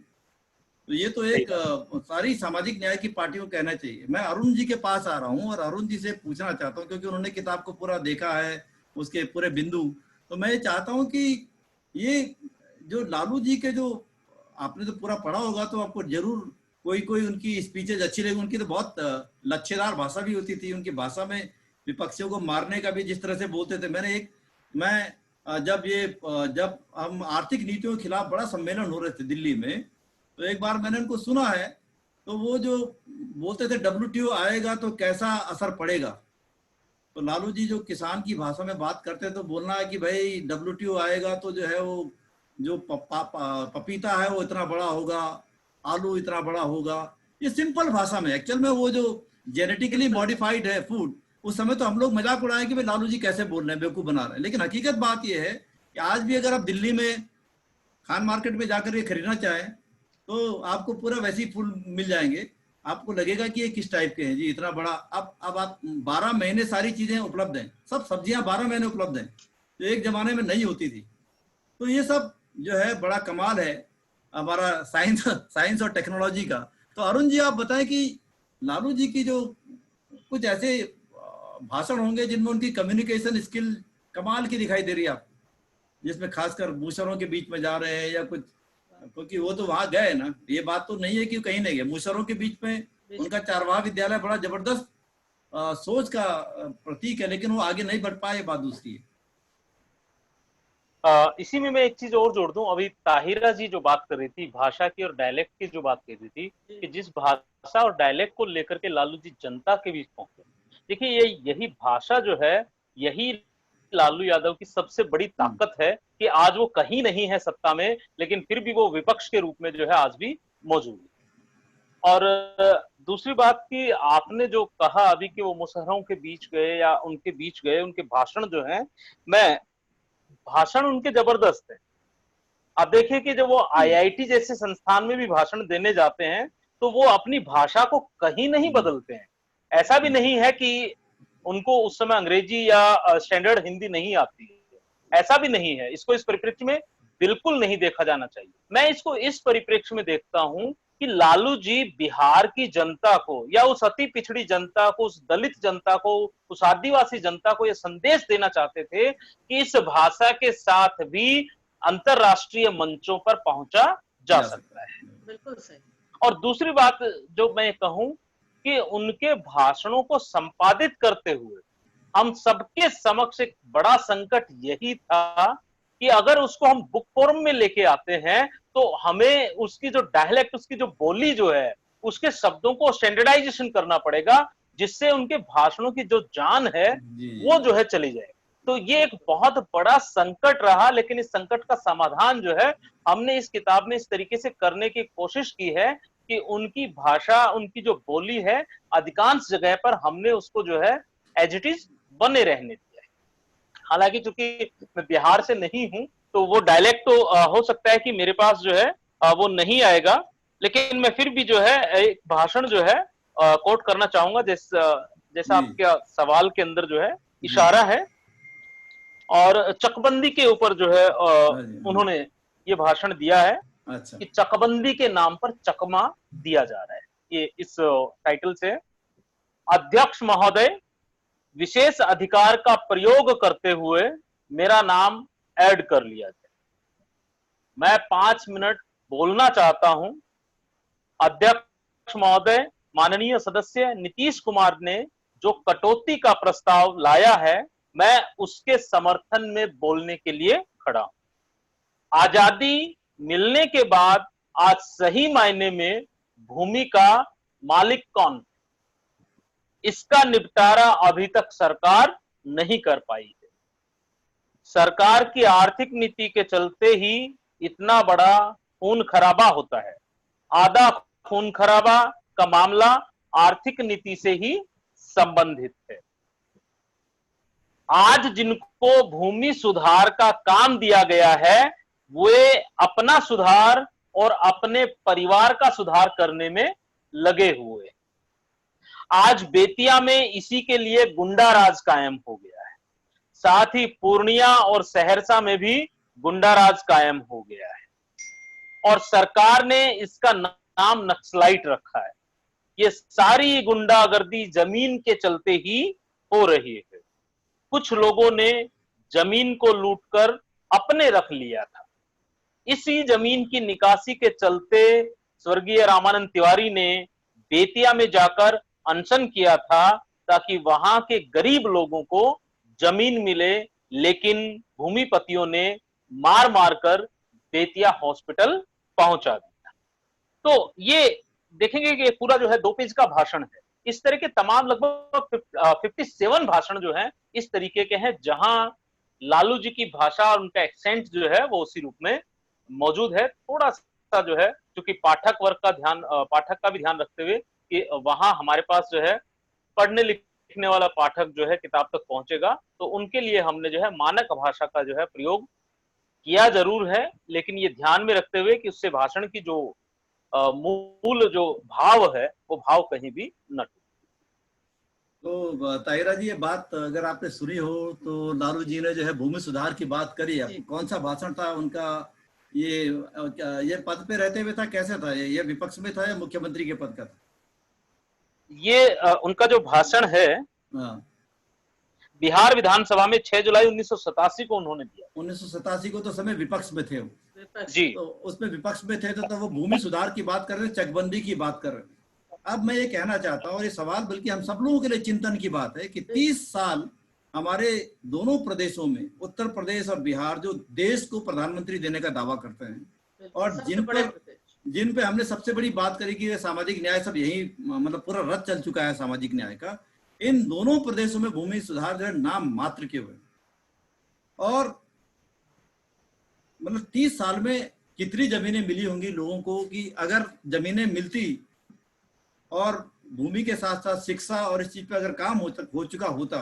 मैं कल जो था तमिलनाडु में बात कर रहा था, अभी मैंने अपलोड किया एक इंटरव्यू डॉक्टर के वीरमणि से, जो पेरियार के आंदोलन के सबसे बड़ा नेता है आज की तारीख पे। और डॉक्टर वीरमणि पूरा बता, क्योंकि हम लोग को लगता है कि मंडल से ही पूरा शुरुआत हुआ है, लेकिन जस्टिस पार्टी जो तमिलनाडु के अंदर थी 1927 से उन्होंने आंदोलन किया। और तमिलनाडु अकेला स्टेट है जहां 69% रिजर्वेशन आज भी है, जिसपे जो है ओबीसी को जो है कुल मिलाकर के 27% और 20% 47% के करीबन ओबीसी का रिजर्वेशन है, 18% दलितों का रिजर्वेशन है, 3.5% मुस्लिम का रिजर्वेशन है। ये 69% पूरा कोटा है और उसको उन्होंने अपने दम पे जो है शेड्यूल 9 में रखवाया ताकि कोई बार बार कोर्ट पे जाके उसको चैलेंज न कर सके। आखिर हमारे प्रदेशों से प्रधानमंत्री बनते हैं, हमारे प्रदेशों के नेता सरकारें गिराते हैं, हमारे प्रदेशों में इतने बड़े बड़े क्रांति के दावे होते हैं, यहाँ क्यों फेल हो गए? आप क्या समझते हैं इस चीज को लेकर? नहीं, बिल्कुल। देखिए, यही मैं बार बार कहना चाह रही थी, ये मैंने पहले भी शुरुआत में भी कहा था कि ये तो सही है कि लालू जी बहुत अपने को कनेक्ट करते थे, इसमें नो डाउट। वो पूरी मुहावरों को लेके चलते थे और उन्हें बहुत कुछ दिया, बहुत ओबीसी को काफी खड़ा किया और जो मार्जिनलाइज क्लास है उसके लिए काफी कुछ किया, उन्हें स्वर दिया। लेकिन वो जो चीज मैं कहना चाह रही हूँ वो नहीं हुई, जो समता के साथ मैं बार बार इसीलिए ला रही थी मंडल कमीशन में कि भूमिहीनों को भूमि का सवाल नहीं हुआ। ये बात अम्बेडकर ने भी कही थी, लोहिया ने भी कही थी, और इसके बाद जब ये तो लोहिया के ही अनुयायी हुए ना, सब समाजवादी जी बिल्कुल के हुए, तो वो तो कहते थे। तो आपने भूमि का सवाल जो है उसको नहीं रखा उस तरह से, और आपने ये कहा कुछ लोग पैसे मतलब होते जा रहे हैं, अपने पास जमा करते जा रहे हैं जमीन, और कुछ लोग गरीब होते जा रहे हैं। तो पावर में जो आया उसने ऐसे ही किया, उसने उसको उस तरह से नहीं बांटा।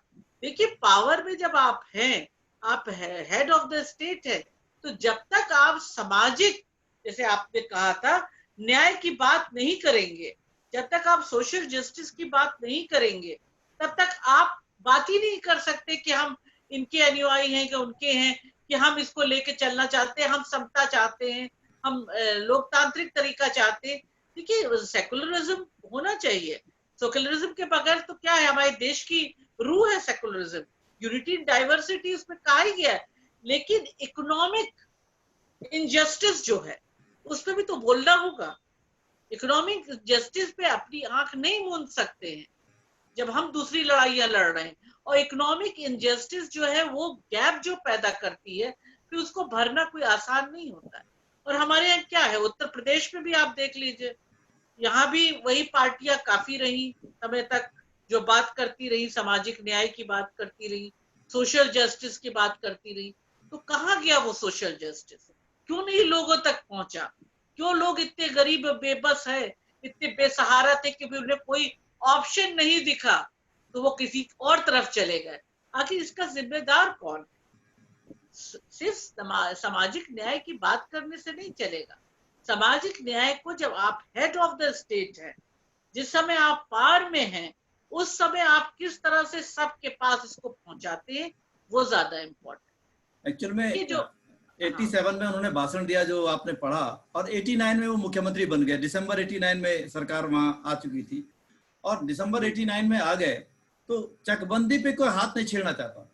मैं आपको बताना था, चकबंदी पे कोई सरकार ये तो पूरी तरह से वो नाराज हो जाए, जैसे वीपी सिंह से नाराज हो गए सारे सवर्ण मंडल के बाद, और वो उनको मतलब खत्म ही कर दिया, उनको किसी ने तो वो नहीं किया।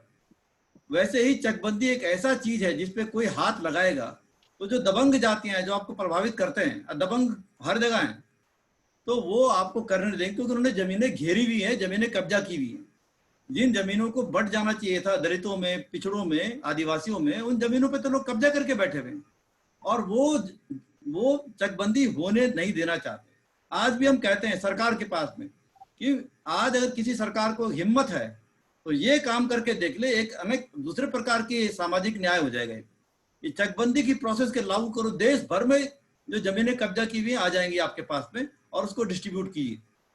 हाँ बिल्कुल, 5-5 एकड़ तो दीजिए आप कम से कम। और ये भी चीज है कि देखिए आप, जो जहाँ पे पट्टा भी हो गया है हमारे गरीब पिछड़े लोगों के पास, वहां पे जो दबंगों का उस पे कब्जा है तो उसको वो ले नहीं पाते हैं। उसको भी लेना एक बहुत बड़ा जद्दोजहद है। जी वो बहुत बड़ा मुश्किल काम है, बहुत बड़ी लड़ाई है, बड़ी चुनौती, बहुत बड़ी लड़ाई, बहुत बड़ी चुनौती है। एक साहस की जरूरत है, जो सत्ता करेगी तभी संभव होगा। तो संजीव जी, मैं ये जानना चाहता हूँ, क्योंकि आप बहुत समय से पूरा सामाजिक न्याय की शक्तियों के साथ जुड़े रहे, हम लालू जी के बहुत बड़े प्रशंसक हैं। मतलब जब उत्तर प्रदेश और बिहार वगैरह में हम देखते हैं तो हमको डेफिनेटली जो हमारे समक्ष नेता दिखाई देते हैं उनमें लालू यादव जरूर आगे दिखाई देते हैं। लेकिन एक सवाल मुझे वो आता है कि एक बात है कि अगर हमको आज जो हम देख रहे हैं सत्ताधारी जो लोग हैं, और मंडल के बाद की राजनीति ने क्या किया, उसने एक नेटवर्क तो खड़ा किया ऊपर लोगों का, लेकिन एक इंडिविजुअल जो है मसीहा बन गया हर जगह पे। आपने मंडल मसीहा, लालू जी मसीहा, मुलायम सिंह जी मसीहा, सब हर एक क्षेत्र में बन गए। लेकिन उससे नीचे जो डेमोक्रेटाइजेशन प्रोसेस होनी चाहिए थी वो नहीं हुई। जिस परिवारवाद के खिलाफ लालू जी ने बोला 87 में, आज उनके सबसे नजदीकी मित्र जो है उनसे इसीलिए अलग हो रहे हैं कि उनको लग रहा है कि जो है खुद लालू जी ने वो परिवारवाद, मतलब थोड़ा बहुत होता तो ठीक है, लेकिन एक्सट्रीम से ऊपर आप पहुंच जाएंगे तो फिर अब लोग नाराज होने लगे।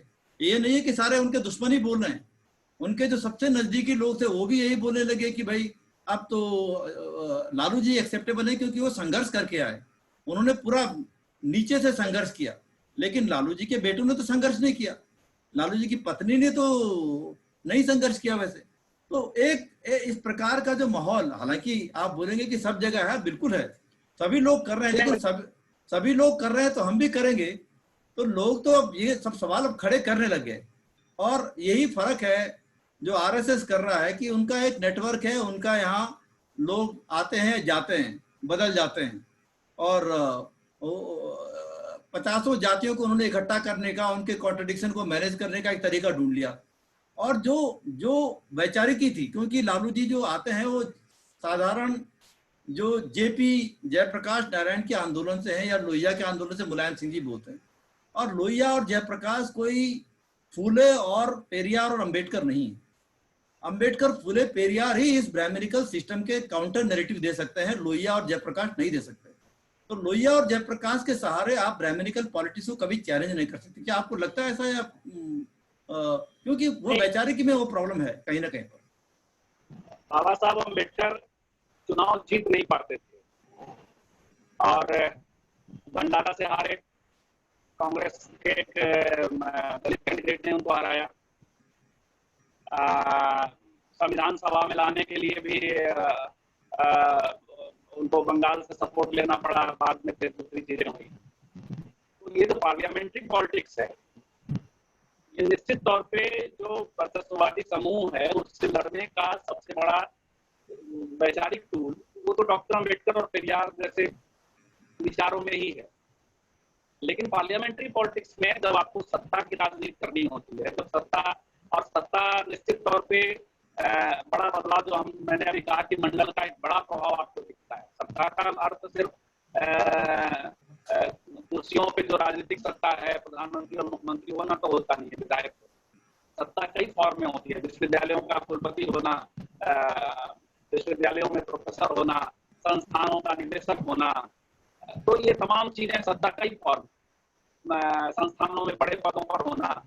तो ये बदलाव तो निश्चित तौर पर देखिए, यदि सिर्फ परिवारवाद हुआ होता तो इतने सालों तक समाज किसी भी परिवार को ढोकर नहीं चलता, चाहे वो लालू प्रसाद परिवार हो या मुलायम सिंह यादव परिवार हो। उनके साथ साथ जब तक सत्ता का एक्सपेंशन नहीं होता तब तक ये चीजें नहीं।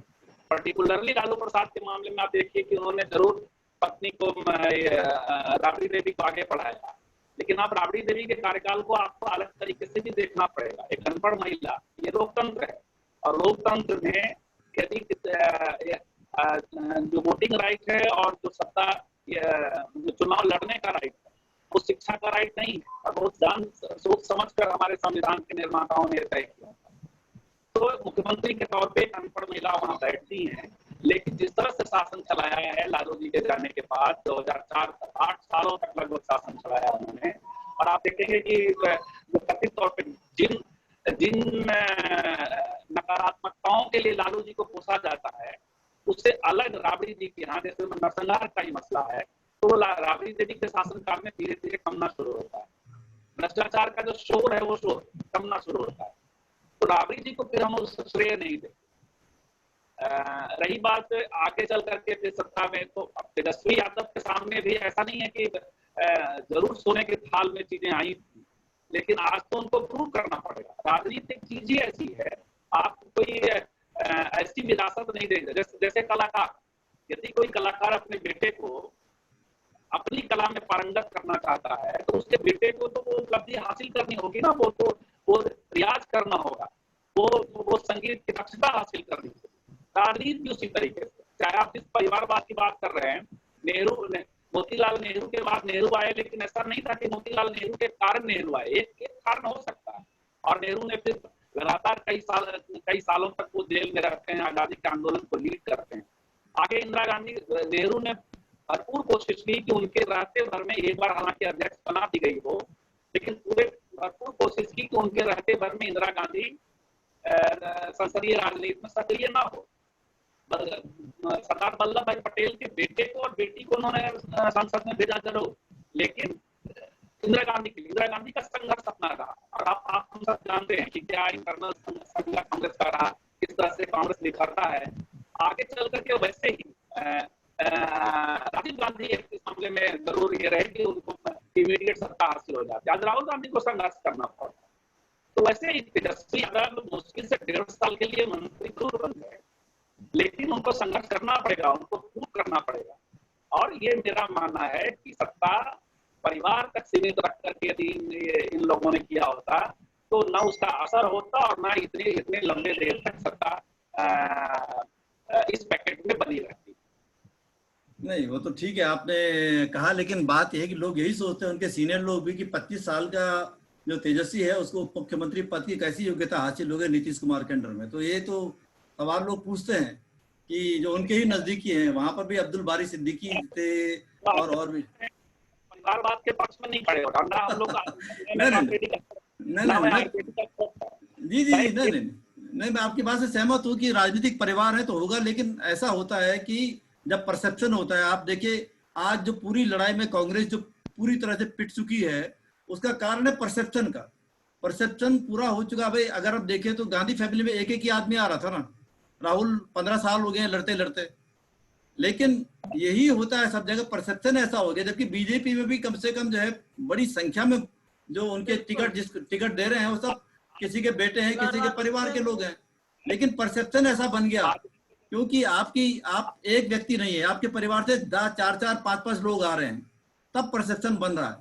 मुलायम सिंह जी की फैमिली से भी, पूरा फैमिली से कम 15-20 लोग आते हैं अलग अलग से। हालांकि सब 15 इंडिविजुअल भी हैं, उनके राइट भी हैं, ऑब्वियसली हम लोग सब बोलते हैं। लेकिन ये जब लोगों में मैसेज आता है, एक परिवार से 25 लोग, एक परिवार से 15 लोग, जीजा भी, साला भी, जरूर राजनीतिक परिवारों से यदि ये संघर्ष करते हुए दिखें, आज जैसे प्रियंका गांधी उत्तर प्रदेश में संघर्ष करते हुए दिख रही हैं, तो वो जनता उनके साथ जुड़ती हुई दिख रही है। आपको संघर्ष करना होता है। आज राहुल गांधी, तेजस्वी यादव जनता के स्वास्थ्य का विषय, शिक्षा का जो दायरा दिखा रही थी, शिक्षा का विषय, इन तमाम चीजों को लेकर के जनता के बीच जाते हैं, तो मुझे नहीं लगता, और नहीं जाएंगे तो उनका परिवार उनको सत्ता नहीं दिलवाने वाला। ऐसा नहीं होने वाला है कि लालू प्रसाद के नाम से वो एक हद तक होती है चीजें, लेकिन ऐसा नहीं होता कि वो समग्रता में संसदीय राजनीति में हावी हो जाए।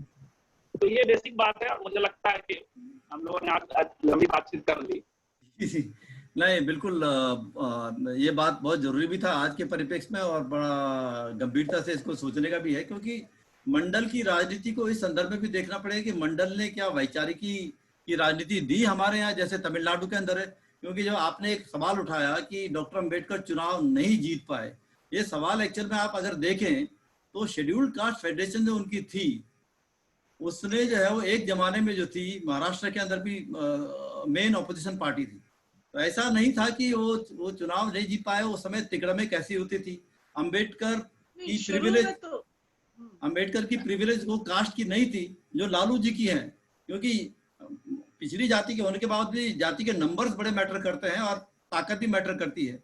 जो महाराष्ट्र के अंदर उस जमाने में डॉक्टर अम्बेडकर की स्थिति थी, अकेले वो लड़ रहे थे, और न केवल इस संदर्भ में उन्होंने जो पूरा ब्राह्मणिकल सिस्टम को एक ओपन चैलेंज फेंका हुआ था, तो उससे सारे के सारे लोग उनके खिलाफ इकट्ठा हुए, और जो पार्लियामेंट्री पॉलिटिक्स का एक जो द्वंद्व है, जिसके जरिए जो है वो उनके ही क्लोज एसोसिएट उनके खिलाफ खड़ा किया गया और अनेक लोग खड़े हुए, तो वो हुआ। लेकिन इसी चीज को अगर हम तमिलनाडु से देखें तो सन 1950 से लेकर के आज तक तमिलनाडु के अंदर सारी राष्ट्रीय पार्टियां हाशिए पे हैं और केवल द्रविडियन पार्टियां ही सत्ता में हैं। तो उसको भी हमको देखना पड़ेगा कि वो भी एक वैचारिकी की लड़ाई थी, और उस वैचारिकी की लड़ाई के कारण तमिलनाडु के अंदर आज ओबीसी और SC/ST का जो है वो फेयर रिप्रेजेंटेशन है, और जो संघ की राजनीति है वहां ढंग से चल नहीं पा रही है। कोशिश वो कर रहे हैं पूरे अभी इस दौरान भी, लेकिन फिर भी जो है वहां पर वैचारिकी की, महाराष्ट्र के अंदर भी वो वैचारिक पक्ष मजबूत है। लेकिन कहीं ना कहीं जो उत्तर भारत में समाजवाद है उसकी जो धारा थी वो गांधीयन लोगों से ही प्रभावित ज्यादा थी, वो सामाजिक न्याय के लोगों के साथ में नहीं थी। इस कारण से जो है वैचारिक ढुलमुलपन है उनमें। ताहिरा जी। हाँ, नहीं बिल्कुल। देखिए, अभी एक चीज बात कही थी उन्होंने कि अंबेडकर जी का जो पार्लियामेंट्री पॉलिटिक्स में हार जाना, मैं ये कहना चाहती हूँ उनसे कि पार्लियामेंट्री पॉलिटिक्स की जब आप बात कर रहे हैं तो बीजेपी कितने समय बाद आई, कितनी सीटें थी उसके पास। आप पार्लियामेंट्री पॉलिटिक्स की बात कर रहे हैं संजय जी, तो उसमें आप ये बताइए कि बीजेपी कब आई, कितने समय बाद बीजेपी आई फिर। तो ये ऐसी बात नहीं है, क्योंकि उनके पास विचार था, वो उसी विचार को लेके जीत नहीं रहे थे, लेकिन फिर अब जीतने लगे। विचार तो था ना, एक जो भी विचार है, हम सहमत हो असहमत, दे हैव देयर आइडियोलॉजी। इसी तरह से नेहरू 9 साल जेल भी रहे, एक विचार था कांग्रेस में, फिर वो विचार हल्के हल्के धूमिल पड़ा है संजय जी, ये मानना पड़ेगा, और वो उसके विचार के धूमिल पड़ने की वजह से ये हश्र हुआ। लोहिया जो भी थे एक विचार था, देखिए लोहिया जो भी थे विचार था ना, वो कहते थे कि भाई संसद आवारा हो जाएगी अगर सड़कें जो है सूनी हो जाएंगी, ये लोहिया का कहना था। लोहिया एक विचार लेके चले थे, तो उस विचार से जब दूर होंगे आप तो जाहिर है आपके पास कोई विचार ही नहीं है। अब आप इधर से लोग आएंगे, उधर से लोग आएंगे, जो आप किस तरह से चलेंगे, ऐसे नहीं होता है। पार्लियामेंट्री पॉलिटिक्स में भी विचार की बहुत जरूरत होती है, और अंबेडकर तो पूरे, मैं कहती हूँ पूरे लोकतंत्र का विचार, पूरा लोकतंत्र जो आज इतनी मजबूती से जो भी चला, जो अभी चल रहा है थोड़ा बहुत, जो हम बोल पा रहे हैं, जो हम संवैधानिक अधिकार के लिए कहते हैं, ये हमारा संवैधानिक अधिकार है, हम हमको मिलना चाहिए, हम दलित, हम मुस्लिम, ये सब अम्बेडकर दे के गए। अम्बेडकर बहुत लड़े हैं। अम्बेडकर ने एज अ लॉ मिनिस्टर, आजाद हिंदुस्तान के पहले लॉ मिनिस्टर, उन्होंने रिजाइन किया था जब नेहरू राजी नहीं हुए थे विमेन कोड बिल के ऊपर, तो उन्होंने रिजाइन कर दिया था। ये हिम्मत थी अम्बेडकर के अंदर, ये विचार था उनका, ये मजबूत विचार था कि मिनिस्टर बनना कोई बात नहीं, छोड़ो मिनिस्टर। तो ये देखिए, विचार तो बहुत जरूरी है संजय, विचार होना चाहिए। नहीं, हमको ओबीसी और दलित और पिछड़ों की राजनीति करना है, उनको सामाजिक न्याय देना है, उनको बराबर समता से आगे लाना है, उनके अंदर उनको एम्पावर करना है। ये विचार लेके जब हम चलेंगे, ये हमारी समझ होगी, ये हमारा मुद्दा होगा, तो हम जीतेंगे। लेकिन मैं ये भी बात आपसे कहूंगी, तेजस्वी के काम से मुझे खुशी है। तेजस्वी काम कर रहे हैं, नो डाउट कि तेजस्वी जिस तरह से जमीन पे उतर रहे हैं, जिस तरह से जा रहे हैं, जिस तरह से मंगल हो रहे हैं, जिस तरह से बात कर रहे हैं, मुझे लगता है कि अगर वो इसी तरह से करते रहे तो हो सकता है कि सामाजिक न्याय, सोशल जस्टिस की लड़ाई में एक नेता बन के वो उभरे, ऐसी हम उम्मीद करते हैं। बहुत बहुत आगे उनके पास बहुत उम्र है और बहुत अच्छी चीजें हैं। मेरी भी पूरी सहमति है कि अंबेडकर और पेरियार की राजनीति ही मूलतः बदलाव की राजनीति है। तो मैं कह ही रहा हूँ, मैंने सिर्फ ये कहा कि पार्लियामेंट्री पॉलिटिक्स जैसे काशीराम जी जी जी काशीराम की सफलता बाबा साहब की सफलता, जी जी जी बिल्कुल, काशीराम जी के पास विचार था और वही विचार था जो बाबा साहब के पास विचार था, थोड़े से कुछ ऐड हुए उसमें, तो पॉलिटिकल सत्ता की जो चीजें थी, तो मेरा ये कहना है कि मैं सहमत हूँ कि बदलाव के लिए इस विचार को ही कैरी करना था जो एक हद तक उत्तर भारत में नहीं हुआ। इससे भी सहमत हूँ, लैंड का जो मसला है वो नहीं सॉल्व हुआ, इससे भी सहमत हूँ। और मुझे लगता है कि सामाजिक न्याय का 30 साल के बाद का जो कोर्स है वो इसी फॉर्म में पूरा होना चाहिए। मंडल दिवस पर हमें लगता है कि ये संकल्प लोगों को लेना चाहिए कि जो चीजें छूट गई हैं, जो जातियां पीछे छूट गई हैं, जिनकी साथ लेके छूट गई है, वो सब पूरी। रिजर्वेशन का मसला है, जाति जनगणना का मसला है, प्राइवेट सेक्टर में बहुत कुछ है जो 30 साल के बाद के कोर्स को पूरा करना चाहिए। जी अरुण जी, मैं आपसे एक तो कि अब हम लोग काफी डिस्कस किए हैं, मैं अरुण जी ये पूछना चाहता हूँ कि अगर लोग ये पुस्तक लें तो क्यों लें, क्या चीज इसमें नहीं है? देखिए, क्यों ले ये तो तय करता है जो लालू जी और लालू जी की राजनीति पिछले 30 साल जिस तरीके से बिहार की राजनीति में लालू जी छाए रहे हैं और जो उनकी राजनीति को समझना चाहते हैं या जो उनकी राजनीति की तरह या राजनीति का प्रशिक्षण जो है पाना चाहते हैं, तो मैं ये मानता हूं कि बेहद जरूरी हो जाती है किताब ऐसे लोगों के लिए जो प्रशिक्षण प्राप्त करना चाहते हैं या 30 साल बिहार की राजनीति को। और लालू जी केवल बिहार के ही नेता नहीं है, आज पूरे देश के अगर बहुजन राजनीति को देखें तो बहुजन राजनीति का जो केंद्र है वो भी लालू जी। तो अवश्य जो है जी, अवश्य जो है ये किताब जो है पढ़ी जानी चाहिए, क्योंकि इस किताब से यह स्पष्ट होगा कि लालू जी जो है सदन में रहते हुए किस तरीके से वो जनता की आवाज बने, जनता के अधिकारों के लिए, असामान्य जन के अधिकारों के लिए वो लड़े हैं। दलितों, पिछड़ों, अति पिछड़ों के लिए किस तरीके की लड़ाइयां जो है उन्होंने संसद के दोनों सदनों में रहते हुए और कैसे विधान परिषद, विधानसभा में रहते हुए जो है उन्होंने लड़ी है, तो इसकी जानकारी जो है वो मिलेगी। दूसरा, एक मीडिया छवि गढ़ता है, वही जंगल राज जैसा सब कुछ जो है उनको आज दिखाई देगा, आज वो जंगल राज जैसा शब्द नहीं गढ़ेंगे, लेकिन जब लालू जी का शासन आता है, राबड़ी जी का शासन आता है, तो शब्द लेकर के आते हैं, नए नए शब्द गढ़ते हैं। तो ये इस तरह का जो राज जो है, जो लगातार मीडिया उनकी छवि गढ़ता रहा है, ये किताब मीडिया के द्वारा गढ़ी गई उस छवि को तोड़ने में सक्षम है। मैं 2013 का एक भाषण जो है कोट करना चाहूंगा, और वो 2013 का भाषण जो है क्षेत्रीय भाषाओं की कीमत पर अंग्रेजी ने, और ये इसलिए महत्वपूर्ण हो जाता है कि संसद के अंदर उनका जो दिया गया ये भाषण है लोकसभा में 15 मार्च 2013 को उन्होंने दिया। महोदय, यूनियन सर्विस पब्लिक कमीशन में अंग्रेजी जानने वाले लोगों द्वारा कॉन्स्पिरेंसी हुई है। पूरे भारत के गांवों से बच्चे देसी भाषाओं के रहते आईएएस और आईपीएस की परीक्षा देते थे। हमने, हमारे पुरखों ने, भारत के संविधान निर्माताओं ने स्वीकार किया है कि हिंदी राष्ट्रभाषा है। थोड़ा व्यवधान है भाषण में। जितनी भी रीजनल भाषाएं हैं उन्हें दरकिनार करके, हिंदी को दरकिनार करके 100 नंबर का अंग्रेजी का पेपर इंसर्ट किया है। सारे देश की रीजनल भाषाओं और हिंदी जानने वाले गांव के बच्चों के लिए साजिश के तहत ऐसा किया गया है कि जो अंग्रेजी का 100 नंबर का पेपर पास नहीं करेगा वह मेरिट में इंक्लूड नहीं करेगा। शुरू से ही मंडल कमीशन का दबाव हम लोगों पर पड़ा, क्रीमी लेयर बनाकर पक्षपात किया गया। यही नहीं, not found suitable, non turn up किया गया। मेरिट में जो बच्चे बैकवर्ड क्लास में से आते हैं उन्हें आरक्षण कोटा में रखा जाता है। यह गंभीर साजिश हुई है। हमने कार्य स्थगन प्रस्ताव दिया है, एसपी पार्टी के शैलेंद्र जी और तमाम सदस्यों ने भी दिया है। हम कहना चाहते हैं कि देश में हिंदी की उपेक्षा, इंसल्ट कैसे की, यह राष्ट्र का अपमान है, इसे रोल बैक कीजिए। इससे पहले जो व्यवस्था थी उसे कायम करने का सरकार का मैसेज जाना चाहिए। यह ठीक है कि कॉन्स्टिट्यूशनल बॉडी है, लेकिन कॉन्स्टिट्यूशनल बॉडी सरकार से बाहर नहीं है, संसद से बाहर नहीं है। देश में लोगों को काफी गुस्सा है। तमाम दल के लोगों ने दल से अलग हटाकर भाषा के सवाल को रखा है। जिस भी अधिकारी ने कॉन्स्पिरेसी की है उन्हें चिन्हित करके दंडित किया जाना चाहिए।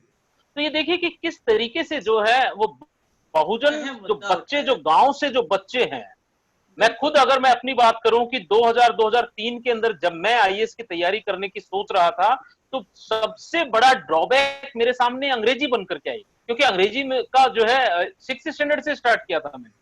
तो अंग्रेजी के कारण मैं अपनी तैयारी को ही छोड़ करके मुझे जो है वापस आना पड़ा कि नहीं, मैं उसके लिए सुटेबल नहीं हूं। तो ये देखिए कि भाषा के सवाल को न केवल उन्होंने, यहाँ भाषा का ही सवाल नहीं है, यहाँ देश के तमाम उन बच्चों जो आईपीएस आईएएस जो गांव से निकलने चाहिए, यहाँ उनका भी सवाल है। तो कुल मिलाकर के जो भागीदारी है जी, तो वंचितों को जो है भागीदारी दिलाने के लिए लगातार लालू यादव मुखर रहे हैं, संसद में भी, विधानसभा में भी। तो बिल्कुल उनकी यह किताब जो है पढ़ी जानी चाहिए।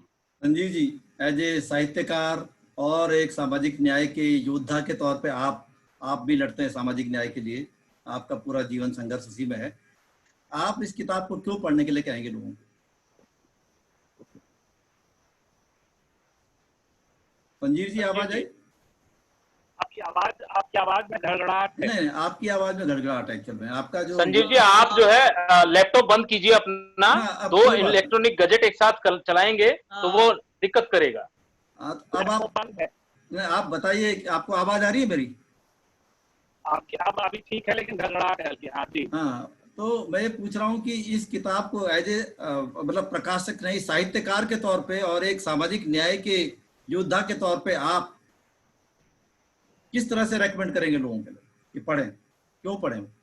ये तो इस किताब की नहीं, इस किताब पूरी सीरीज की जो योजना है वह यही है कि राजनीति को लेकर के जो जनता में एक भ्रम की स्थिति पैदा की जाती है, राजनीति और राजनेताओं को लेकर के क्रिटिकल इंगेजमेंट नहीं होता है, या राजनीति को खारिज करने का एक दौर अभी, और खास करके अभी जो स्थिति है उसमें राजनीति और राजनेताओं के प्रति मोहभंग सी स्थिति है।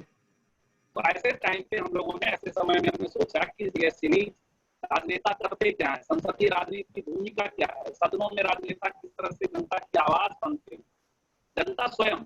इसीलिए आप हमारी सीरीज की सारी किताबों में किसी भी नेता की कोई खास स्तुति नहीं देखेंगे। ज्यादातर हमारी कोशिश है, हालांकि लालू प्रसाद जेल चले गए इसी बात, अन्यथा इन किताबों में एक लंबा इंटरव्यू होता है। जैसे शरद यादव की किताब में एक लंबा इंटरव्यू है, डी राजा की किताब में एक लंबा इंटरव्यू है। तो वो इंटरव्यू नहीं हुआ और एक एडिटोरियल है, तो किस समय का एनालिसिस है और बाकी पूरा भाषण। तो जनता के सामने एक ब्लूप्रिंट, एक व्हाइट पेपर है, ये रहा आपका नेता और आप इसको समझो। तो सामाजिक न्याय की भूमिका जो लालू प्रसाद ने निभाई और लालू प्रसाद जैसे नेताओं ने निभाई, उसको जनता, उसको पाठक इस तरीके से समझ पाएगा। शोध के लिए भी ये किताब बहुत ही महत्वपूर्ण होगी और राजनीति को आगे बढ़ाने के लिए भी बहुत महत्वपूर्ण होगी कि 30 सालों तक हमारे क्रूसेडर्स ने किस तरह से लड़ाई लड़ी है, आगे क्या करना चाहिए।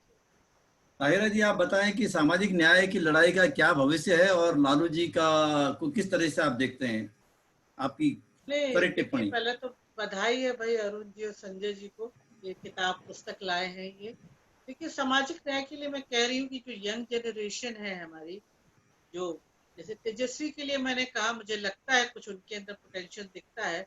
अगर ये इस तरह से आगे बढ़ते हैं और पूरी तरह से एक समता और समानता की राजनीति को लेके चलते हैं और मार्जिनलाइज क्लास की बात करते हैं, उनको आवाज देते हैं, उनके स्वर को मजबूत करते हैं, तो इसका भविष्य जरूर अच्छा होगा। क्योंकि हमें अच्छा सोचना चाहिए। और जो अभी पढ़ा अरुण जी ने भाषण जो पढ़ा, तो मुझे इसलिए बहुत इम्पोर्टेंट लगा कि देखिए, जब इस तरह के लोग संसद में जाते हैं, जो मैंने पहले कहा था कि अगर किसान, मजदूर, खेत मजदूर, भूमिहीन भी जाएंगे संसद में, पॉलिटिक्स में आएंगे, तो अपनी बात ज्यादा खूबसूरती से रखेंगे। अब लालू जी ने उस गांव के उन लोगों की बात, ऑप्रेस क्लास की बात, हाशिया के समाज की रखी, जहां इंग्लिश 6th क्लास से पढ़ाई जाती है।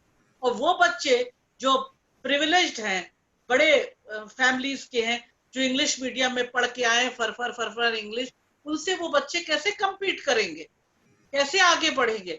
तो मैं इस भाषण की भी बहुत, मुझे नहीं पता था, लेकिन मेरा कहना यही था, मेरी समझ भी यही कह रही थी कि जब इस तरह के लोग आएंगे तो सामाजिक न्याय खुद ब खुद मजबूत होगा। जब वो संसद में खड़े होकर अपने लोगों की, अपने हाशिया के समाज की आवाज को स्वर देंगे और बात मजबूती से करेंगे, तो देखिए अब IAS, IPS तमाम लोग आगे बढ़ेंगे ना, आएंगे। ओबीसी से कितने आए, अभी आएंगे और आगे आएंगे और बढ़िया भविष्य होगा। दलित आएंगे। तो बीच में ये ऐड कर दूं, ताहिरा जी, बीच में ऐड कर दूं, अभी जो यूपीएससी का जो रिजल्ट आया है, प्रदीप मलिक जो है, जो टॉपर हैं, वो खुद एक गांव से आते हैं। जी उन्होंने भी जी यूपीएससी टॉप जी किया, प्रदीप जी, मलिक। बिल्कुल, बहुत अच्छी खुशखबरी है ये बहुत अच्छा लगता है सुन के। तो देखिए, जब इस तरह के लोग जाएंगे, इसके लिए तो बस सही में वो बधाई के पात्र हैं लालू जी।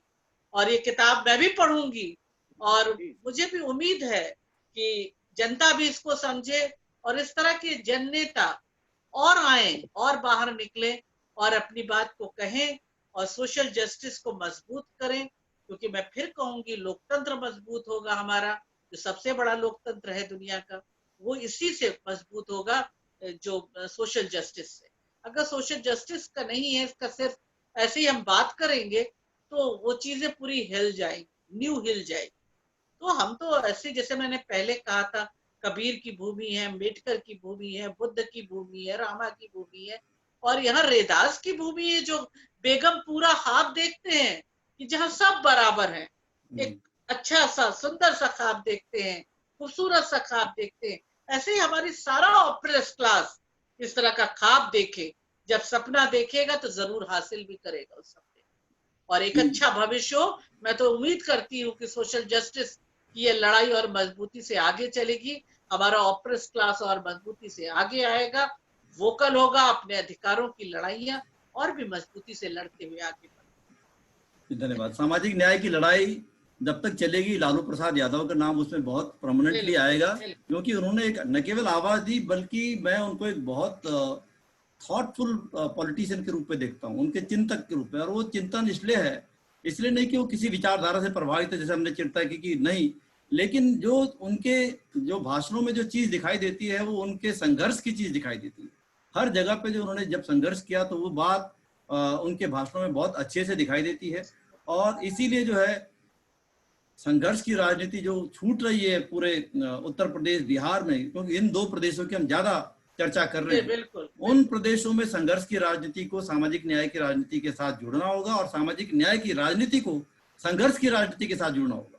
तो जब तक ये दोनों संघर्ष नहीं करेंगे आपस में मिल करके, तो सामाजिक न्याय की शक्तियां हमेशा छितर बितर रहेंगी। और लालू आज होते अगर राजनीति में एक्टिव, तो मंडल के हाथ में कमंडल नहीं होता, क्योंकि आज हम देख रहे हैं कि मंडल वाली शक्तियां जो है छितरा छितरा के जो है अभी घंटी बजाने के लिए पहुंच रही हैं। और ये एक बड़ा बहुत दुखद बात भी है और बड़ी चिंताजनक बात भी है। लेकिन हमें उम्मीद है कि जो आपकी पुस्तक है, आपके जो सीरीज निकाल रहे हैं, उसके कारण से लोग पढ़ेंगे। लालू यादव जी के संघर्ष को पढ़ना चाहिए और जो अन्य नेताओं के भी आप निकालें। मैं चाहूंगा कि जरूर निकले हिंदी में, क्योंकि जैसे पेरियार का संघर्ष है, बहुत कम लोगों को पता है, पूरे डिटेल में उतनी ज्यादा नहीं पता। और जो जगदेव बाबूजी हैं यहाँ पे, जगदेव कुशवाहा जी, उनका संघर्ष था, रामस्वरूप वर्मा जी थे, और इवन विश्वनाथ प्रताप सिंह है, उनके भाषणों का संग्रह आना चाहिए। जो भी ऐसे नेता है जिन जो सामाजिक न्याय के लिए लड़े, आचार्य नरेंद्र देव जी, सबका आना चाहिए। मैं समझता हूँ आप वो काम कर सकते हैं, उनके भाषणों के अंश आए। तो मेरी शुभकामनाएं आपके लिए, और मैं उम्मीद करता हूं कि सभी साथी लोग इस किताब को पढ़ेंगे और न केवल पढ़ें बल्कि इस आंदोलन को मजबूत करें, क्योंकि सामाजिक न्याय की ही शक्तियां, यानी कि मंडल की ही शक्तियां जो है इस समय कमंडल की शक्तियों को मात दे सकते हैं, अगर वो इकट्ठा हो और सोच के अपनी जंग को, अपनी लड़ाई को लड़े। क्योंकि उन्हीं पे हम समझते हैं कि जब वो एक हुए, तब उन्होंने जो यथास्थितिवादी लोग उनको धराशायी किया। तो आप सभी लोगों का बहुत बहुत धन्यवाद। और संजीव जी, अरुण जी, उम्मीद करते हैं कि किताब आपकी आगे चले अच्छे से और नई सीरीज भी आए और हम लोगों को आगे भी चर्चा करने जानकारी दे दो विद्याभूषण जी, इसी में पाइपलाइन के अंदर हमारी जो है शरद यादव जी की और डी राजा जी की किताब जो है पाइपलाइन में है, और अति शीघ्र जो है वो किताब जो है हमारे प्रकाशन से आ रहे हैं। डी राजा जी की किताब हिंदी और इंग्लिश दोनों में एक साथ आ रही है। बहुत अच्छा, बहुत अच्छा। तो जरूर आनी चाहिए। डी राजा जी ने अपने आप हिंदी कभी नहीं बोली, मैं चाहता था कि वो हिंदी बोले, नॉर्थ इंडिया में आए। बिल्कुल सही। लेकिन सीख जाना चाहिए था उनको हिंदी जी, उनकी जिंदगी क्योंकि वो हिंदी के लेकिन एनी राजा उतनी अच्छी हिंदी बोलती है। एनी तो बहुत अच्छी बोलती है। एनी तो बहुत संघर्ष में, एनी का संघर्ष पूर्वोत्तर भारत में और देश भर में है। डी राजा जी का भी है, लेकिन ठीक है, वो अलग बात है। तो ताहिरा जी, आपका भी बहुत बहुत धन्यवाद, आपके बड़े महत्वपूर्ण बातें आई, और सभी लोगों को बहुत बहुत शुक्रिया। जय भीम। जय भीम। ताहिरा जी, बहुत बहुत शुक्रिया। शुक्रिया विद्या जी, बहुत बधाई, बहुत बधाई आपको। हम लोग पढ़ते हैं किताबों, आपको भी बहुत बधाई।